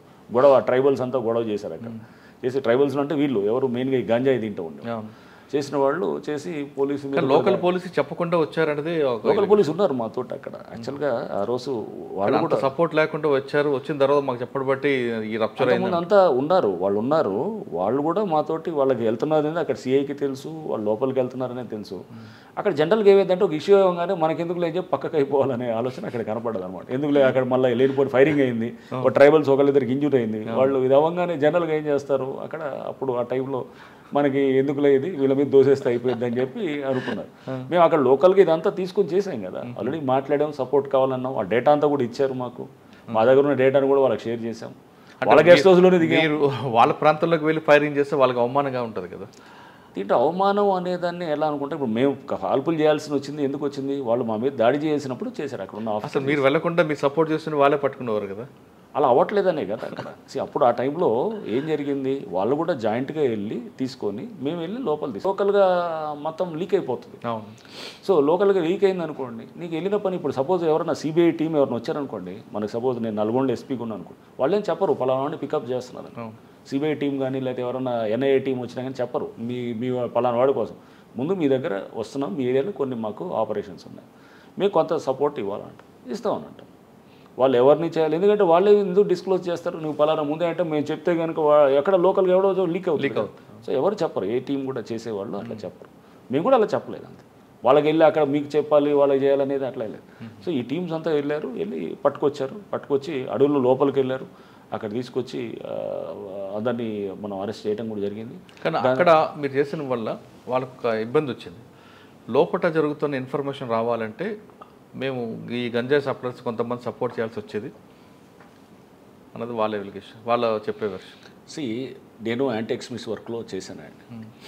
ఎప్పుడు మనము ఒక చెడుని కౌంటర్ చేయాలంటే కనుక ఇంకొక చెడు మనం ప్రేరేపించాల్సిన అవసరం లేదు. అందులో ఎస్పెషల్లీ గాంజాయి లాంటిది. ఇంకా నేను గాంజాయి నక్సలిజంలో ఏది ఇంపార్టెంట్ అనుకుంటే కనుక గాంజాయి చాలా ముందు డేంజరస్ అంట నక్సలిజం కన్నా. నక్సలిజం డెఫినెట్గా చెక్ చేయడానికి ఉండొచ్చేమో కానీ, బట్ అలానే గాంజాయిని ప్రోత్సహించడం అనేది దేశవ్యాప్తంగా మొత్తం చేసి అది ఏంటి అక్కడ ఉన్న లోకల్ నెక్సెస్ని కవర్ చేసుకోవడానికి ఈ మాటలు చెప్తుండొచ్చు. దాంట్లో ఎంతో కమర్షియల్ ఉంటుంది, డబ్బులు సంపాదించే వాళ్ళు చాలామంది ఉన్నారు. మాకు ఆ డేటా అంతా వచ్చింది, తర్వాత అదంతా కూడా మేము వాళ్ళకి షేర్ చేసాం. సో ఎవరెవరు దీంట్లో ఎంత ఇదనేది మొత్తము వాళ్ళకి ఎవరెవరికి ఎంత దీంట్లో పోలీసులు ప్రెస్ కూడా ఉన్నారట కదా. ప్రెస్ ఉంటారు, పోలీసులు ఉన్నారు, సీనియర్ అధికారులు ఉన్నారు, రకరకాలు ఉన్నారు అందరూ కూడా.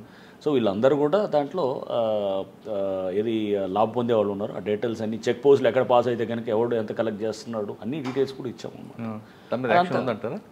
తర్వాత చర్యలు తీసుకున్నారేమో నాకు తెలియదు. అయితే వాళ్ళు ఆంధ్ర ఏపీకి హ్యాండ్ ఓవర్ చేశారు. నల్గొండలో గంజాయి ఒకటి. నెక్స్ట్ అండి గంజాయి ప్రణయ్ కేసు ఉండింది. డెఫినెట్గా రౌడిజంని బాగా చెక్ చేసాము. ఫెయిర్ పోలీసింగ్ చేయడానికి ట్రై చేస్తాం. ఎక్కడైనా కానీ పబ్లిక్కి ముందు రెస్పాండ్ అవ్వాలనేటట్టు ట్రై చేస్తాం అనమాట.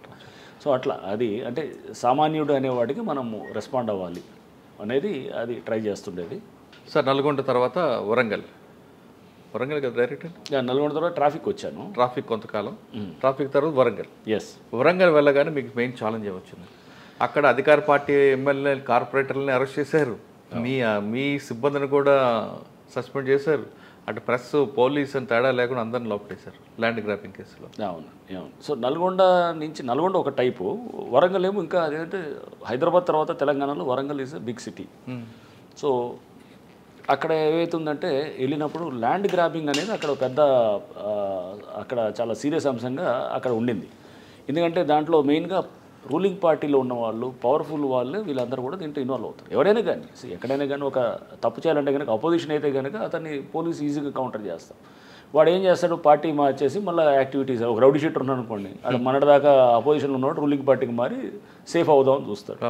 పొలిటీషియన్ కూడా రూలింగ్ పార్టీని అపోజిషన్ నుంచి దూరి దీంట్లో రూలింగ్ పార్టీలో పోయి సేఫ్ అవ్వాలని చూస్తాడు. ఎప్పుడైనా కానీ జరిగేది.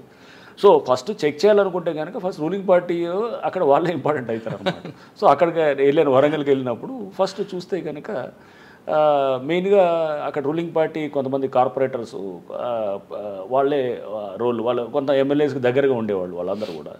సో వీళ్ళు జరుగుతుండేది అనమాట. అంతా జరుగుతున్నప్పుడు కార్పొరేటర్స్ని అరెస్ట్ చేసి వాళ్ళని జైల్లో పంపించడం జరిగింది. చేసినప్పుడు ఒక 4-5 కార్పొరేటర్స్ ఉన్నప్పుడు ఇమీడియట్గా అరెస్ట్ చేసాము. అరెస్ట్ చేసిన తర్వాత జెడ్పీ చైర్మన్ కూడా అక్కడ అరెస్ట్ చేసాము ఒక మర్డర్ కేసులో చేసి. జెడ్పీ వైస్ చైర్మన్ అతను, వాళ్ళ భర్త జనగాం జెడ్పీ వైస్ చైర్మన్ ఉన్నాను. అతన్ని మనం మర్డర్ కేసులో కూడా తీసుకొచ్చి అంటే మిస్సింగ్ కేసులో మా ఇంట్రాగేషన్ చేస్తున్నప్పుడు అతను 3 మర్డర్లు చెప్పాడు అనమాట. చెప్పి మొత్తం తీసుకొచ్చి సో అతను అంటే అంతకుముందు సంవత్సరాల క్రితం జరిగిన మర్డర్లు కూడా బయటకు వచ్చాయి అనమాట. బయటకు వచ్చి సో అరెస్ట్ చేసాం. సో న్యాచురల్గా ఏంటంటే మనం ముందు అది లేకపోతే అంటే నువ్వు రూలింగ్గా అపోజిషనే కాదనమాట అక్కడ. సార్ వాళ్ళు అరెస్ట్ చేస్తున్నప్పుడు మీరు ఇక్కడ అధికార పార్టీ నుంచి ప్రజలు రాలేదా మీకు? ఫస్ట్లో అక్కడ వెళ్ళడానికి కూడా అక్కడ కారణం అప్పుడు ఆ టైంలో ఒక ఏమైందంటే ఈమె షర్మిల గారు వచ్చారు. వచ్చినప్పుడు నర్సంపేటలో కొంత డిస్టర్బెన్స్ అయ్యి అక్కడ తగలబెట్టడం, బస్సు తగలబెట్టడం డిస్టర్బెన్స్ అయ్యింది. సో నేను ఎప్పుడు వెళ్ళాలన్నా చెప్పాను కదా, నల్గొండలోనేమో మర్డర్ అయింది, ఇక్కడేమో ఇదంతా డిస్టర్బెన్స్ అవ్వగానే వెంటనే నాకు సడన్గా కొన్ని గంటల్లో నా ట్రాన్స్ఫర్ ఆర్డర్ వచ్చి నేను వెళ్ళినప్పుడు బహుశా నేను క్రైసిస్ మేనేజ్మెంట్లో కొంచెం బెటర్గా ఉంటానని ఫీలింగ్ ఏమైనా ఉండిందేమో. సో ఇప్పుడు కూడా ఇప్పుడు దీంట్లో కూడా అంటే చేయడానికి ఏమైనా ఉంటే కనుక government has a good impression లక్కీగా నా మీద. ఇప్పుడు రేవంత్ రెడ్డి గారికి కానీ లేకపోతే అప్పుడు కేసీఆర్ గారు కానీ. సో దే హ్యావ్ నేను ఎప్పుడు రాజకీయాలు అనే దాన్ని పెద్ద పట్టించుకునేవాడిని కాదు. ఏ పార్టీ అయినా కానీ కూడా నాకు అందుకోసం అన్ని పార్టీల వాళ్ళు నాకు మంచిగానే ఉంటారు. సో తప్పు చేస్తే మటుకు పార్టీలకు అతీతంగానే చేయాలనేటటువంటి దీంట్లో ఉంటాను. కానీ వరంగల్ మీరు వెళ్ళేసరికి మొత్తం డిస్టర్బెన్స్ అయి ఉంది కదండి, అంతా పాతుకుపోయి ఉన్నారు. వాళ్ళని ప్రక్షాళన చేయాలంటే ఏమనిపించారు మీకు? సో అదే ఇన్స్పెక్టర్స్ చాలామంది ఏంటంటే బాగా వెల్ కనెక్టెడ్ ఉండేవాళ్ళు. అందరూ వెల్ కనెక్టెడ్ ఉండి పొలిటికల్గా బాగా స్ట్రాంగ్ ఉండేవాళ్ళు. స్ట్రాంగ్ ఉండి అంతా ఇది ఉన్నప్పుడు న్యాచురల్గా వాళ్ళ ఎవరి యాక్టివిటీస్ తెలుసుకోవాలంటే కనుక పబ్లిక్ కాంటాక్ట్ బెస్ట్ కాంటాక్ట్. మనం పబ్లిక్ని ఎక్కువ ఎంటర్టైన్ చేసాం అనుకోండి, నా దగ్గరికి రోజు 100 మంది వచ్చేవాళ్ళు అనుకోండి. వస్తున్నప్పుడు మీకు పబ్లిక్ నుంచి సమాచారం వచ్చేస్తాయి. అతను ఇష్యూ చూడంగా నాకు అర్థమైపోయింది ఇతను యాక్ట్ చేశాడా చేయట్లేదు. ఎందుకు యాక్ట్ చేయట్లేదు పోలీస్ అక్కడ అతనికి ఏం ఆపుతుంది ఇతన్ని ఉన్నప్పుడు అక్కడ అతను పొలిటికల్ ఉండొచ్చు, లేకపోతే అతని సొంత ఒక దీంట్లో ఒక సందర్భంలో నా దగ్గరకు ఒక ఎమ్మెల్యే వచ్చాడు. ఎమ్మెల్యే వచ్చినప్పుడు అతను ఎంటర్ అవుతున్నాడు. ఈ లోపల నేను ఇన్స్పెక్టర్ ఒకరితో మాట్లాడుతున్నాను అనమాట. మాట్లాడుతూ ఏం చేసావా ఫస్ట్ వెళ్ళంగానే అనమాట. ఎందుకు ఇట్లా చేసావు అంటే, సార్ ఎమ్మెల్యే గారు చెప్పినారు సార్ అయ్యాను అన్నాడు. ఎమ్మెల్యే గారు చెప్పినారా అని చెప్పేసి నేను స్పీకర్ ఫోన్ పెట్టి ఎమ్మెల్యే ఆయన రాగానే ఆయన ఎమ్మెల్యే వచ్చిన్నాడు. అక్కడికి వస్తే ఎవరు చెప్పినారు ఇకంటే సార్ ఎమ్మెల్యే గారు చెప్పినాడు. ఈ ఎమ్మెల్యే అంటాడు సార్ నేను ఎక్కడ చెప్పాను సార్ అని ఈయన డిఫెన్స్లో ఉన్నాడు అనమాట. సో అంటే తర్వాత అర్థమైంది ఈయన పేరు చెప్పి ఒకటి ఉంటే ఇంకో 10 వాళ్ళు చేసుకుంటారు అనమాట సొంతగా అనమాట. సో నేను చెప్పాను, సరే ఎమ్మెల్యే చెప్పినారు ఎవరు చెప్పినా కానీ కూడా అది నాకు చెప్పాలి, నువ్వు అక్కడ తీసుకోవాల్సిన అవసరం లేదు. దాంట్లో రైట్ ఏందో రాంగ్ ఏందో నేను చూస్తాను. నువ్వు కనుక దాంట్లో తప్పు చేస్తే కనుక సస్పెండ్ అవుతావు. అట్లా అని చెప్పి దాదాపు 20 మంది పైన సస్పెండ్ అయ్యారు అక్కడ. సో వరంగల్ నేనున్న 10 నెలలు 20 మంది సస్పెండ్ అయ్యారు. సో నువ్వు అక్కడ జెన్యున్గా ఉండేది, నీకు తప్పు అనిపించి నువ్వు ఎమ్మెల్యే గారు చెప్పినారో లేకపోతే ఇంకెవరో మంత్రి గారు చెప్పినారని నువ్వు చేస్తే కనుక రేపు you will have to face the music. జాగ్రత్త. నీకేమైనా ఉంటే కనుక సిపి గారి పేరు మీద తోసే నువ్వు ఒకసారి సిపి గారికి చెప్పించండి సార్ అని చెప్పించు. నేను తీసుకుంటాను ఆ ప్రశ్న అంతా నేను తీసుకుంటాను. నేను అడుగుతాను ఎందుకు ఎట్లా చేస్తానని అడుగుతాను. నాకు చెప్పరు, నేను చెప్పినా నేను నీకు చెప్పను. నువ్వు అనేది క్లియర్గా ఉంటుంది అనమాట. సో అట్లా ఆ క్వశ్చన్ ఇవ్వాలి కింద అనమాట. కింద వాళ్ళకి ఏంటంటే అది లేకపోతే వాళ్ళు సతమతం అయిపోతారు అనమాట. వాళ్ళకి ఆ ప్రెషర్ ఫీల్ అవుతారు. అంటే ఎమ్మెల్యే ఒకటి చెప్తే వీళ్ళు 4 యాడ్ చేస్తారు, 4 యాడ్ చేస్తారు. లేకపోతే నిజంగా ప్రెషర్ ఉన్నా కానీ కూడా అతను తట్టుకోలేని పరిస్థితి ఉన్నప్పుడు మనం అతనికి ఆ క్వశ్చన్ ఇవ్వాలన్నమాట. ఇచ్చి మనం అతనికి లేదు నేనున్నాను నీకు అని ఆ కంఫర్ట్ ఇస్తేనే లీడర్షిప్ అనేది నేను అట్లా అనుకుంటాను అనమాట. అంటే మనం వాళ్ళకి ఆ భరోసా ఇవ్వగలిగితేనే వాళ్ళు ప్రెషర్ని నీకు ఫీల్ పర్వాలేదు, ప్రెషర్ నేను తీసుకుంటాను, నువ్వు ఫ్రీగా పనిచేయి. సార్ వరంగల్లో మీరు ఉన్నప్పుడు ఎంతమంది ఇన్స్పెక్టర్ల మీద సస్పెండ్ చేశారు, ఎంతమంది పొలిటీషియన్లని అరెస్ట్ చేశారు, ప్రెస్ వాళ్ళ మీద ఎంత యాక్షన్ తీసుకున్నారు? లేదు నాకు నెంబర్ గుర్తులేదు కానీ బట్ అదే అరౌండ్ 24-25 దాకా సస్పెన్షన్స్ అయినాయి ఆ టైంలో. దీంట్లో ఎట్లా ఉంటుందంటే ఎస్పీ నల్గొండగా ఉన్నప్పుడు నాకు సస్పెన్షన్ పవర్ ఉండదు. ఎస్పీగా ఏమైనా ఉంటే పైకి రాయాలన్నమాట. ఇక్కడ సిపిగా వెళ్ళటంతో నా పవర్ ఉంటుంది అనమాట అక్కడ. ఎందుకంటే డిఐజీ ర్యాంక్లో ఉన్నాను కాబట్టి పవర్ ఉంటుంది. సో పవర్ ఉన్నప్పుడు న్యాచురల్గా నాకు కంట్రోల్ చాలా ఎఫెక్టివ్గా, నేను ఎప్పుడు కమాండ్ కంట్రోల్ చాలా స్ట్రాంగ్గా ఉండాలని ఎక్స్పెక్ట్ చేస్తాను. ఎందుకంటే లేకపోతే కింద లూజ్ అడ్మినిస్ట్రేషన్ ఉంటుంది. సో అది తప్పకుండా అది వాడాను. పొలిటీషియన్స్ కూడా చాలామంది అరెస్ట్ అయ్యారు, చెప్పాను కదా. చాలామంది రూలింగ్ పార్టీ వాళ్ళు ఉన్నారు, అప్పుడు కాంగ్రెస్ వాళ్ళు కూడా ఒకరిద్దరు ఉన్నారు. ఇట్లా రకరకాలుగా అన్ని పార్టీస్ వాళ్ళు ఉన్నారు, అన్ని వాళ్ళు అరెస్ట్ అయ్యారు. ప్రెస్ వాళ్ళు కూడా అరెస్ట్ అయ్యారు. కొంతమంది ప్రెస్ వాళ్ళు అరెస్ట్ అయ్యారు. పోలీస్ ఆఫీసర్లు ఒకరిద్దరు అరెస్ట్ అయ్యారు జరిగింది. అది చేసి అంటే ముందు ఒక వ్యవస్థ అనేది ఒకటి ఉండాలి మురళి. ఫస్ట్ సింపుల్ అది. సిస్టమ్ పనిచేయాలి, సిస్టమ్ స్ట్రాంగ్ ఉండాలి.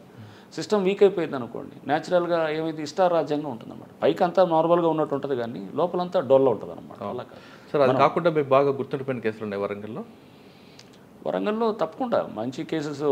ప్రీతి కేసు ఒకటి ఉన్నది, ఆ అమ్మాయి సూసైడ్ చేసుకొని చనిపోయిందనే కేసు ఒకటి. ఆ అమ్మాయి మెడికో అనమాట. సో హౌస్ సర్జెన్సీ చేస్తుంది, ఎండి చేస్తూ చనిపోయిన case. That was also a good case. అది ఆ కేసులో అమ్మాయి సైఫ్ అనమాట. సైఫ్కు హరాస్మెంట్ తట్టుకోలేక సూసైడ్ చేసుకున్నానని చెప్తారు, కానీ అమ్మాయి న్యాచురల్ డెత్ అని వస్తుంది కదండి. దాంట్లో ఏమైందంటే న్యాచురల్ డెత్ అని అంటే కనుక అమ్మాయి దానికి ముందు ఇది గూగుల్లో సెర్చ్ చేస్తారనమాట. అది ఒక ఇంజెక్షన్ కోసం సెర్చ్ చేసి చనిపోయే ముందు అనమాట ఇది ఉంటుంది. ఆ ముందు రోజు 2 రోజులు కూడా బాగా మూడీగా ఉంటుంది, తండ్రికి చెప్తుంటుంది చాలా బాధపడుతున్నట్టు, ఇదంతా ఉన్నాయన్నమాట. సో బట్ ఇంజెక్షన్ అనేది వీళ్ళు ఏంటంటే ఇమీడియట్గా అక్కడ మనకి వాళ్ళకి అమ్మాయి అంటే పడి కొలాప్స్ అయిపోయింది, కానీ వీళ్ళు అన్ని రకరకాల ఇమీడియట్ ఫస్ట్ అంటే ఎమర్జెన్సీ ట్రీట్మెంట్ ఇంటెన్సివ్ అక్కడ ఐసీయూకి తీసుకెళ్ళి కొంత తీసుకొచ్చి చేయడంతో మనకు ఫస్ట్ ఇనిషియల్గా కొన్ని మిస్ అవుట్ అయినాయి అనమాట. మనకి ఏది అక్కడ అంటే వాళ్ళు సిరెంజెస్ పొడవటం అనేది ఏది మనకి ఇది అనేది కొన్ని అంటే కొంత దాంట్లో ఇది ఉండింది, కానీ బట్ షూర్ షాట్ అక్కడ మనకు ఉన్నటువంటి ఇన్వెస్టిగేషన్లు వచ్చినాయన్నీ కూడా డెఫినెట్గా అది సూసైడ్ వైపే మనకు అది చూపిస్తుంది అనమాట. అంటే ఆయన వేదములు తట్టుకోలేక సూసైడ్ చేస్తారు. కరెక్ట్, ఎందుకంటే చాట్స్ ఉన్నాయి, అన్నీ కూడా చాట్స్ ఉన్నాయి. చాలా డీడీ ఎందుకు లేదండి, డైన్ డిక్లరేషన్ చేయించలేదు? డైన్ డిక్లరేషన్ అమ్మాయి అసలు మాట్లాడే పరిస్థితి ఎక్కడ ఉంది అసలు? అమ్మాయి కొలాప్స్ అయిపోయిందా? లేదు, బతుకుందంటే అసలు మాట్లాడే పరిస్థితి లేదు, అసలు క్రిటికల్ ఉంది, ఎక్కడ మాట్లాడే ఇది లేదు. కొలాప్స్ అయిపోయిన తర్వాత ఇక పిఎంఈలో ఆమె న్యాచురల్ డెత్ అని వస్తుంది. న్యాచురల్ డెత్ అని ఎక్కడ ఇవ్వరు వాళ్ళు, కాజ్ ఆఫ్ డెత్ ఇలానే ఇస్తారు అంతే. న్యాచురల్ డెత్ అని ఎక్కడ ఇవ్వలేదు వాళ్ళు. కాజ్ ఆఫ్ డెత్ ఇదిగో ఈ పర్టికులర్ ఈ టాక్సిన్ అని చెప్పి ఇచ్చారనమాట. అవునా సార్? ఆ కేసులో వరంగల్ యూనివర్సిటీ సస్పెండ్ చేసింది, కానీ కోర్టు కూడా మరొకసారి ఆర్డర్ ఇచ్చింది దానికి సస్పెండ్ రికాల్ చేయమని. సస్పెన్షన్ ఏది మీరు అనేది? స్టూడెంట్కి సస్పెన్షన్ చేశారు కదా అతన్ని.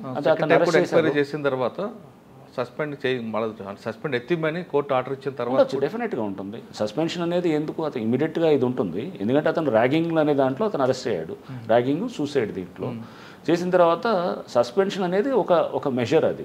బట్ అది పర్మనెంట్గా సస్పెండ్ చేయరు కదా. అతను ఆ కేసు రేపు ప్రూవ్ అయ్యేదాకా అతను సెకండ్ టైం కూడా సస్పెండ్ చేశారట. సెకండ్ టైం ఎంక్వైరీ చేసిన తర్వాత కూడా సస్పెన్షన్ కరెక్ట్ అని వీళ్ళు యూనివర్సిటీ అధికారులు కోర్టుకి చెప్పారట.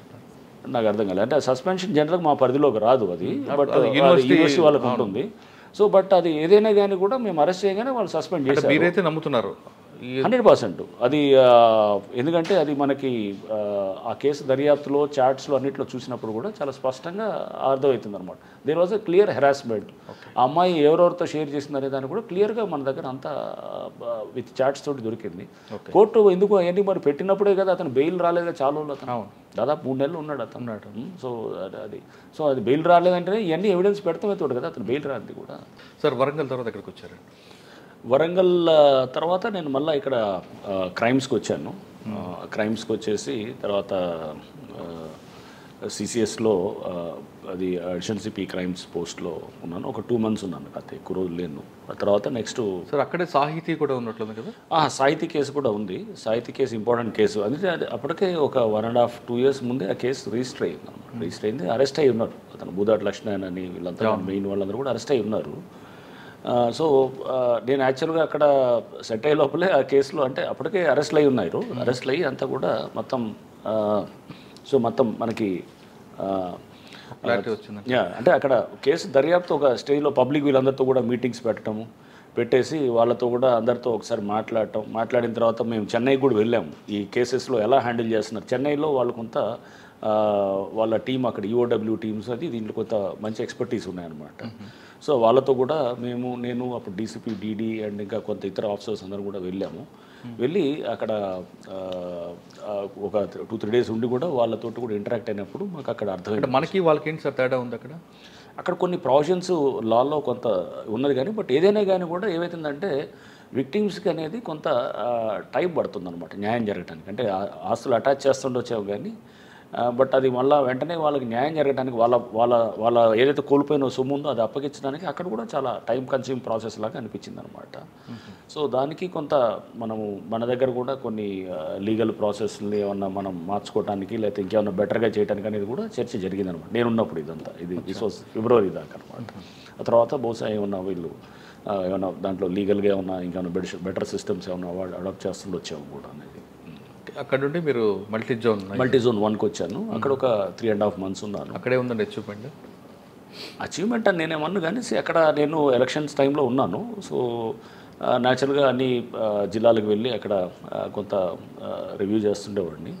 క్రైమ్ రివ్యూస్ కూడా చేస్తుండేవాడిని. దాంట్లో కూడా కొంత అంటే బేసికల్గా ఏంటంటే కొంచెం కంట్రోల్స్ ప్రాపర్గా ఉండాలి. అంటే సిస్టమ్ అక్కడ దాదాపు 30 మంది ఆఫీసర్స్ సస్పెండ్ అయ్యారు దాంట్లో, ఇన్స్పెక్టర్సు, ఎస్ఐలు కానీ వీళ్ళందరూ కూడా. ఎందుకండి మీరు మీ డిపార్ట్మెంట్ మీద ఎక్కువగా అంటే ఇప్పుడు అక్కడ వస్తుంది, సపోజ్ ఎవడో ఒక తప్పుడు కేసు పెట్టారనుకుందాం ఫర్ ఇన్స్టెన్స్, తప్పుడు కేసు పెట్టి చేస్తున్నప్పుడు అతన్ని మనం ఎట్లా వదిలేస్తాం? ఒక రాంగ్ కేసు పెట్టి ఎవడో చేశాను, పోలీసులో డెఫినెట్గా అది కొంత అంటే మీరు ఎవరైనా అరెస్ట్ చేసి మీరు జైలుకి పంపించినప్పుడు అది చిన్న విషయంగా తీసుకోవటానికి లేదు. ఓ రాంగ్ కేసు పెట్టి ఒకరిని అరెస్ట్ చేసి మీరు జైలుకి పంపిస్తున్నప్పుడు అది జస్ట్ ఏదో అక్కడేదో ఎవడో చెప్పాడనో లేకపోతే ఎవడో ఇన్ఫ్లుయెన్స్లో ఉండి చేస్తే కనుక సీరియస్గా తీసుకోవాలన్నమాట. అట్లానే గ్యాంబ్లింగ్ క్లబ్బులు నడిపిస్తూ అక్కడంతా కూడా యథాచ్ఛగా నడుస్తుంది అనుకోండి, పోలీసులో కొంత డెఫినెట్గా ఈ అంటే యూనిఫామ్ సర్వీస్ కాబట్టి కంట్రోల్స్ కొంచెం ఎఫెక్టివ్గా ఉంటాయి అన్నట్టు. అండ్ దారి తప్పడానికి కారణం అనుకోవచ్చు. రకరకాల ఫ్యాక్టర్స్ ఉంటాయి. అక్కడ లోకల్ ఇన్ఫ్లుయెన్సెస్ ఉండొచ్చు, సిస్టమ్ కూడా ఉండొచ్చు, రకరకాల ఉంటుంది. ఏది ఉన్నా కానీ కూడా నువ్వు ఇప్పుడు అక్కడ మేము చేసేటప్పుడు కూడా ఏంటంటే ఒక లైన్ దాకా చూస్తాము. చూసిన తర్వాత ఇది ఎక్సెస్ అనిపిస్తేనే దాని మీద అతని మీద యాక్షన్ ఉంటుంది. ప్రతి చిన్నదానికి సస్పెన్షన్ చేయం, అది చెక్ చేస్తాం. ఇతను నిజంగా ఇతనికి సస్పెండ్ చేయడానికి ఇతనికి పూర్తిగా ఇతని ట్రాక్ రికార్డ్ ఎలా ఉంది, ఆ ఇన్సిడెంట్ ఎలాంటి ఇన్సిడెంట్ చేశాడు. ఇప్పుడు మా దగ్గరకు వచ్చేది ఎక్కడో 1-2 ఇన్సిడెంట్స్ వచ్చాయనుకోండి, బట్ అట్లాంటి అతను 100 చేస్తాడు అనమాట. రేపు ఒకవేళ చెక్ చేయకపోతే కనుక అవుతుందన్నమాట. ఆ చెక్ అనేది చాలా ఇంపార్టెంట్ అనమాట. సో మీ జోన్లో 30 మంది మీద యాక్షన్ తీసుకోవడం జరిగింది, సస్పెండ్ చేశాము. దాదాపు ఒక అతను కూడా డిస్మిస్ చేశాను. ఒక ఎస్ఐ అతను ఒక వేరే హెడ్ కానిస్టేబుల్ లేడీతో కూడా ఆమెని సెక్షువల్ అసాల్ట్ చేయటం, రేప్ కేసులో అరెస్ట్ చేశాము కూడా. చేసి అతని మీద చరిత్ర కూడా అట్లానే ఉంది. అతను ఏంటి అంతకుముందు ఒక అవుట్రేజింగ్ మోడల్స్, ఒక మహిళతో అసభ్యంగా దాని మీద కూడా అరెస్ట్ అయి ఉన్నాడు అప్పుడు. ప్లస్ అతను ఏది ఇంకో లేడీస్ కానిస్టేబుల్స్ తోటి మిస్బిహేవ్ చేసిన ఛార్జ్ మెమో కూడా అంతకుముందు ఇచ్చారు, డిసిప్లిన్ యాక్షన్. అతను అక్కడికి పోస్టింగ్కి వచ్చాడు. సో మనం యాక్చువల్గా పోస్టింగ్స్ ఇచ్చేటప్పుడు కూడా నేను కొంచెం జాగ్రత్తగా చూసేవాడు అన్నమాట. చూసి మనం చెక్ చేసుకోవాలి ఫస్ట్. వీళ్ళ చెప్పిన ఎస్ఐ అక్కడ నుండి అక్కడికి రావడానికి వెనక పొలిటీషియన్ల యొక్క సపోర్ట్ అనుకోవచ్చా, లేదా ఆఫీసర్ ఉండొచ్చు, లేదా అతను కొంచెం నక్సల్ వర్క్ బాగా చేశాడు. సో చేసి అతను కాళేశ్వరంలో నక్సల్ వర్క్ దీంట్లో అతన్ని అక్కడ తీసుకొచ్చారు, తెచ్చి ఉండొచ్చు. పొలిటికల్గా చెప్పారని అదొక్కటే కారణం ఉండకపోవచ్చు, అది కూడా ఒక ఫ్యాక్టర్ ఉండొచ్చేవు. కానీ బట్ అంత ఈజీగా ఊరిని జస్ట్ పొలిటీషియన్ చెప్పాడని ఏం ఉండదు. చాలా మనం అన్ని ఫ్యాక్టర్స్ చూసే చేస్తాం అన్నమాట. ఒక ఆఫీసర్ సరిగ్గా లేదనుకోండి, క్యారెక్టర్ లేదు, కుదరదండి అని చెప్తాం అన్నమాట. ఎవరన్నా మనం చెప్పినా కానీ కూడా లేదు చేయడం. ఇకపై అటువంటి జరగకుండా ఉండడానికి ట్రాన్స్ఫర్లో మీరు ఏమైనా పారామీటర్స్ పెట్టుకుంటున్నారు? నేను ఏం చేసామనంటే ఈవెన్ పాత ఏమైనా ఛార్జెస్ అవి డ్రాప్ అయినా కానీ అంటే అది అతనికి ఒక కాండక్ట్ తెలియటానికి ఉంటుందన్నమాట. ప్లస్ కొన్ని మనము ఇంటెలిజెన్స్ రిపోర్ట్స్ కూడా ఉంటాయన్నమాట, అవి కూడా తీసుకొని కొంత అతని గురించి తెలుసుకున్న తర్వాత అప్పుడు దాని మీద. బట్ ఏదైనా కానీ అది ఒక డాసియర్స్ మెయింటైన్ చేయాలి యాక్చువల్గా. అట్లా చేస్తే కనుక ఒక అధికారి గురించి అతని మీద ఏమన్నా రిపీటెడ్గా వస్తున్నాయి అనుకో. సాధారణంగా ఏఎస్ఆర్ ఉంటుంది కదండి, అందులో ఉంటాయి కదా ఉంటుంది. జనరల్గా అతన్ని ఇది తీసుకుంటారు, ఏసీఆర్ అంటారు, కాన్వెన్షనల్ రిపోర్ట్ ఉంటుంది. ప్లస్ అతని మొత్తం హిస్టరీ అంతా కూడా మనం తీసుకోవచ్చు, వాళ్ళ పర్సనల్ ఫైల్లో ఉంటుంది. ఆ డీటెయిల్స్ అన్ని కూడా తీసుకుంటాము. బట్ దానికన్నా ముందు అతను పనిచేసిన దగ్గర ఎట్లా ఏది ఉందనేది ఆ డీటెయిల్స్ కొన్ని చోట్ల ఉండవు అనమాట. సో మీ డిపార్ట్మెంట్ చాలా కాలం చూస్తారు కదా, చాలా చూస్తున్నారు. ఒకసారి ఎస్ఐకి వచ్చిన వ్యక్తి ఒక డిఎస్పీకి వచ్చిన తర్వాత కొంచెం దారి తప్పవచ్చు, లేదా గ్రూప్ 1 ఆఫీసర్ ఒక ఐజీ అయ్యేంత కొంచెం మెత్తపడవచ్చు. కానీ ఇప్పుడు వస్తున్న ఫస్ట్లోనే ఎస్ఐలు అవ్వచ్చు, లేదంటే గ్రూప్ 1 ఆఫీసర్లు అవ్వచ్చు, లేదంటే డైరెక్ట్ ఐపీఎస్లు కూడా స్టార్టింగ్ నుంచి కూడా కొంతమంది. కరెక్ట్, అది చాలా సందర్భాల్లో డిస్కషన్ వచ్చింది మురళిది. ఇప్పుడు నేను చాలామంది అంటే యంగ్ ఆఫీసర్స్ని చూశాను, వీళ్ళలో ఏంటి ఫైర్ లేదేంటని అనిపిస్తుంటుంది అనమాట. అంటే వచ్చినప్పుడు ఒక యంగ్ ఐపీఎస్ ఆఫీసరో, ఒక యంగ్ ఎస్ఐయో, లేకపోతే ఒక యంగ్ డిఎస్పీయో ఎవరిని వచ్చినానుకోండి, ముందు ఒక ఎట్లా ఉండాలంటే మనం అంటే గతంలో చూసిన దాంట్లో అప్పుడు అతను రాగానే ముందు అతను మనం కంట్రోల్ చేయాలనేటటువంటి పరిస్థితి ఉండేదన్నమాట. ఉండొద్దా అని చెప్పేసి. ఇప్పుడు అసలు స్పీడ్ కాదు, ముందు వెనకాల నెట్టాల్సిన పరిస్థితి చాలా మందిలో వస్తుంది అనమాట. డబ్బుల మీద పడుతున్నారు కదా. ఎగ్జాక్ట్లీ. సో ఇది బహుశా సిస్టంలో కూడా అంత ఈ మార్పు అంత కమర్షియల్గా అయిపోవటం, వ్యవస్థ, it's not just I don't blame వాళ్ళు ఇండివిజువల్స్ అని అన్ను, వ్యవస్థ అలా అవ్వటము, వచ్చిన వాడు రావడంతో రాకముందే వాళ్ళు ఏంటంటే డబ్బు సంపాదన అనేది ఒక ఇదనేది, పోస్ట్ ఉండటమే అనేది ఒక ఇదనేది, పబ్లిక్కి సేవ చేద్దాం. నిన్న చూసిన మనం ఒక ఐఏఎస్ ఆఫీసర్ అమ్మాయి ఆడి కారుకి ఏదో ఇది పెట్టుకోవాలని చెప్పేసి ఆమె ఓబీసీలో వచ్చిందని చెప్పేసి, ప్లస్ అది ఫిజికల్లీ డిసేబుల్డ్ కోటాలో వచ్చిందని, బట్ ఆమె డిక్లేర్ చేస్తే ప్రాపర్టీస్ 20 కోట్ల పైన 30 కోట్ల పైన డిక్లేర్ చేసిందని, మరి ఓబీసీ కోటాలో ఇన్కమ్ క్రైటీరియాలో రావాలి అంటే ఇదంతా అంటే మనం చూస్తుంటే కనుక చాలామంది యంగ్స్టర్స్లో ఇప్పుడు కనబడేది. మంచి యంగ్స్టర్స్ కూడా ఉన్నారు, చాలామంది మంచి ఆఫీసర్స్, అద్భుతమైన ఆఫీసర్స్ ఉన్నారు. బట్ ఈ కొంతమంది వల్ల అందరికీ చెడ్డ పేరు వస్తుంది అనమాట. అది ఏమవుతుందంటే వాళ్ళ కమిట్మెంట్ లేకపోవటం, అసలు ముందు ప్రజలతోటి కలవటానికి ఇష్టపడకపోవటం, లేదా వాళ్ళ సమస్యల్లో పరిష్కారం చేయడానికి ఒక సీరియస్ ప్రయత్నం చేయకపోవటం, చిన్న ఇన్ఫ్లుయెన్స్ వచ్చినా కానీ కూడా దానికి వీళ్ళు ఇదైపోవటం, ఈల్డ్ అయిపోవటం, లేకపోతే మనీ రాగానే ఒక అజెండా పెట్టుకోవటం, ఇట్లాంటి కొంతమంది ఉన్నారు. అంటే దీనికి ప్రధాన కారణం ట్రైనింగ్లో లోపం అనుకోవచ్చా? వాళ్ళ యాటిట్యూడ్లో ప్రాబ్లం ఉంటుంది. చుట్టుపక్కల అందరిలో చూస్తుంటే మీకు అన్ని చోట్ల ఇప్పుడు సపోజ్ రాగానే అతనికి ఒక మంచి ఇల్లు కొనుక్కోవాలనుకుంటాడు, అందరు చూస్తే ఒక కారు కొనుక్కోవాలనుకుంటాడు, లేదా అతను లైఫ్ స్టైల్ మారిపోయిద్దని అనుకుంటాడు. అతను తిరిగే సర్కిల్లో ఒక మంచి సర్కిల్లో తిరుగుతుంటాడు, అఫ్లూయెంట్ సర్కిల్లో తిరుగుతున్నప్పుడు దానికి తగ్గట్టు ఉండాలనుకుంటాడు. ఏం వచ్చినప్పుడు న్యాచురల్గా అతను ఫస్ట్ మనలో చాలా ఇంటర్నల్గా మనకి చాలా స్ట్రాంగ్ ఇది ఉండాలన్నమాట. అంటే మనల్ని ఆ ఫిల్టర్స్ కానీ చాలా స్ట్రాంగ్గా లేకపోతే మనం ఉద్యోగం చేయలేమన్నమాట. మన చుట్టూ చాలామంది ఉంటారు, చాలామంది అంతా బ్రహ్మాండంగా తిరిగే వాళ్ళు ఉంటారు, ఫారెన్ కార్లు వేసుకొస్తుంటాడు, లేకపోతే మంచి పెద్ద పెద్ద బంగ్లాలు ఉంటాడు. ఉన్నప్పుడు మనల్ని మనం వచ్చిన పర్పస్ ఏంటి, మనం ఏంటని ఎప్పటికప్పుడు మనం అనుకోవాలన్నమాట. సో మనకి ఆ పెద్ద కారులో లేకపోతే ఏదో పెద్ద పెద్ద బంగ్లాలో ఇదే జీవితం, లేకపోతే నువ్వు 10 మందికి చేసి నువ్వు వచ్చిన సర్వీస్ ఓరియంటెడ్, నువ్వు 10 మందికి సేవ చేసి మంచి చేసి తద్వారా నీకేంటంటే యూ ఫీల్ హ్యాపీ. సో ఫైనల్గా ఏది హ్యాపీ అనేది చూస్తున్నావు. నువ్వు కార్ల ద్వారా ఒక పెద్ద పెద్ద బంగ్లాల ద్వారా నువ్వు ఏది మంచి పెద్ద పెద్ద కాస్ట్లీ ఇది మొత్తం వాచ్లో లేకపోతే గిఫ్ట్లో లేకపోతే దాని ద్వారా నువ్వు అంటే నీ డ్రెస్సింగ్లో లేకపోతే అన్నీ అంటే నీ స్టైల్ లైఫ్ స్టైల్ దీంతో నువ్వు దాని ద్వారా వచ్చే ఆనందం నీకు ముఖ్యమా, 10 మందికి మంచి చేసి వచ్చే ఆనందం ముఖ్యం అనేది మనం డిసైడ్ చేసుకోవాలి. అది ఇంటర్నల్గా ఎవరికి వాళ్ళు అది వాళ్ళ పెంపకాన్ని బట్టి ఉంటుంది, వాళ్ళ చుట్టూ ఉన్నటువంటి సోషల్ ఎన్వైరన్మెంట్ ఉంటుంది, వాళ్ళ ఫ్రెండ్స్ ఉంటుంది, పియర్ గ్రూప్ ఉంటుంది, ఇవన్నీ కూడా ప్లే చేస్తాయి అన్నమాట. ప్లే చేసినప్పుడు అతని పర్సనాలిటీ అనేది అట్లా ఎలా షేప్ అయితే దాన్ని బట్టి ఉంటుంది అనమాట. సార్ మల్టీ జోన్ తర్వాత ఇక్కడికి వచ్చారు, ఒకసారి వెనక్కి వెళ్దాం సార్. నల్గొండ ఇష్యూ, నల్గొండలో మిర్యాలగూడ లేక క్లబ్బులు నడిచేవి. ఇటీవల ముఖ్యమంత్రి గారు కూడా కామెంట్ చేశారు. అవును, ఒక చాలామందిని అరెస్ట్ చేశాం మురళి. అంటే నేను ఈ మధ్య చూశాను, బట్ అక్కడ అంతా భయపడేవాళ్ళు. అదే నేనేది మేము అంటే this was about 4-5 years back కాబట్టి ఈ మధ్య జరుగుతున్నాయని నేను విన్నాను, పేపర్లో చూశాను. ముఖ్యమంత్రి గారు కూడా కామెంట్ చేశారు. ఒక ఐపీఎస్ ఆఫీసర్ నడిపించారు. ఒక ఇట్లాంటిది అంటే బార్డర్ ఏరియాస్లో చాలా నడుస్తుండేది. నేను అట్లాంటి వాటిలో కూడా సస్పెండ్ చేశాం, చాలామంది సస్పెండ్ చేశాము, ప్లస్ యాక్ట్ చేసాము, వాళ్ళ మీద యాక్ట్ చేసాము, అరెస్ట్ చేసాము, అరెస్ట్ చేసి తీసుకొచ్చి వాళ్ళని జైలుకి పంపించాము. ఇదంతా కూడా జరిగినాయి అనమాట. సో మనము ఎప్పటికప్పుడు అంటే చాలా సపోర్టింగ్ కింద స్థాయి సిబ్బంది చేశారంటే అర్థం ఉందండి. ఒక ఐపీఎస్ ఆఫీసర్ చేయడం అనేది నాకు డీటెయిల్స్ తెలీదు మురళి. దాంట్లో ఆ కేసులో తెలియకుండా నేను చెప్పడం కరెక్ట్ కాదు. బట్ జనరల్గా ఏదైనా కానీ కూడా కింద నేను చెప్తాను, గ్యాంబ్లింగ్ నేను సత్తుపల్లి ఒక సిఐని సస్పెండ్ చేసినప్పుడు గ్యాంబ్లింగ్ దానికి పర్మిషన్ ఇచ్చారనే దాన్ని. సో చేసినప్పుడు అంటే ఎవరైనా కానీ అక్కడ అధికారి కనుక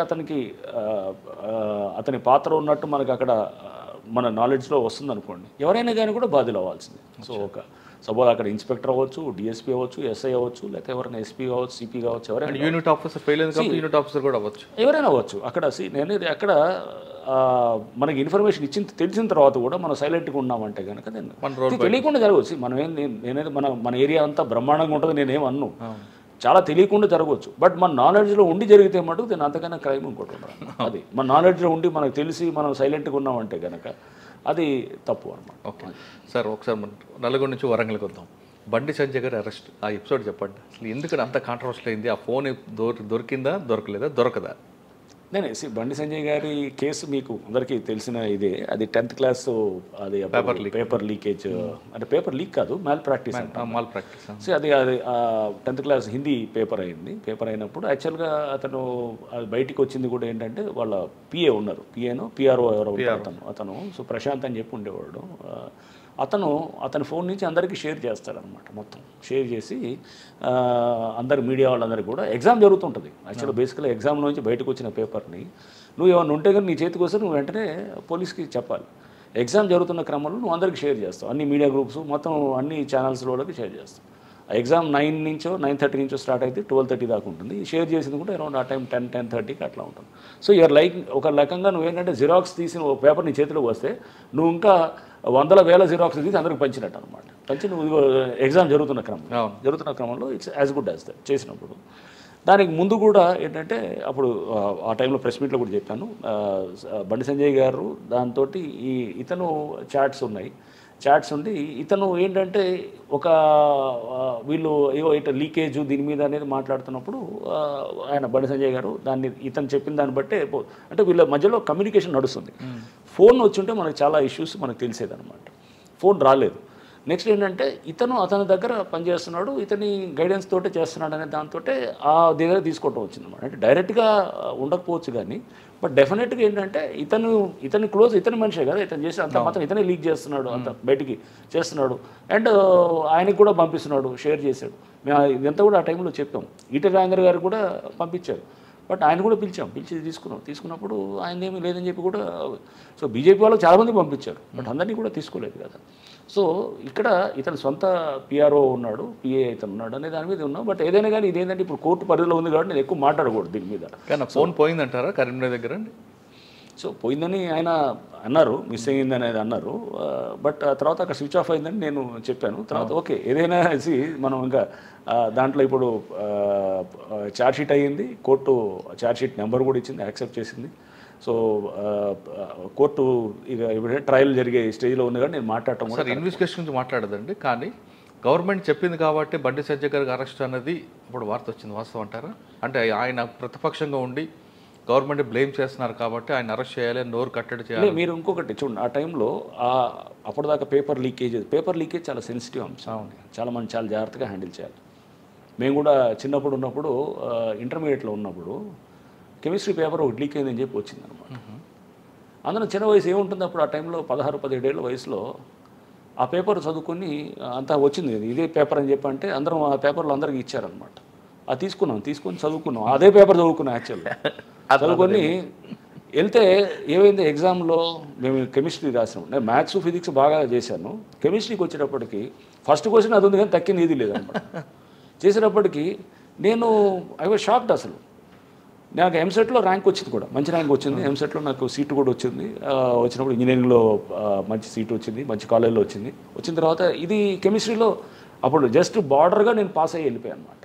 ఒకవేళ నేను ఫెయిల్ అయితే అప్పుడు ఈ సిస్టమ్ కూడా లేదు. ఏది అప్పుడు సరే అప్పుడే ఇది పెట్టినట్టుంది, ఏది ఏప్రిల్లో మేలో మళ్ళీ వచ్చిన సిస్టమ్ అది ఏంటో పెట్టి ఇమీడియట్గా క్రాష్, అది సప్లిమెంటరీ దాకా వెయిట్ చేయకుండా.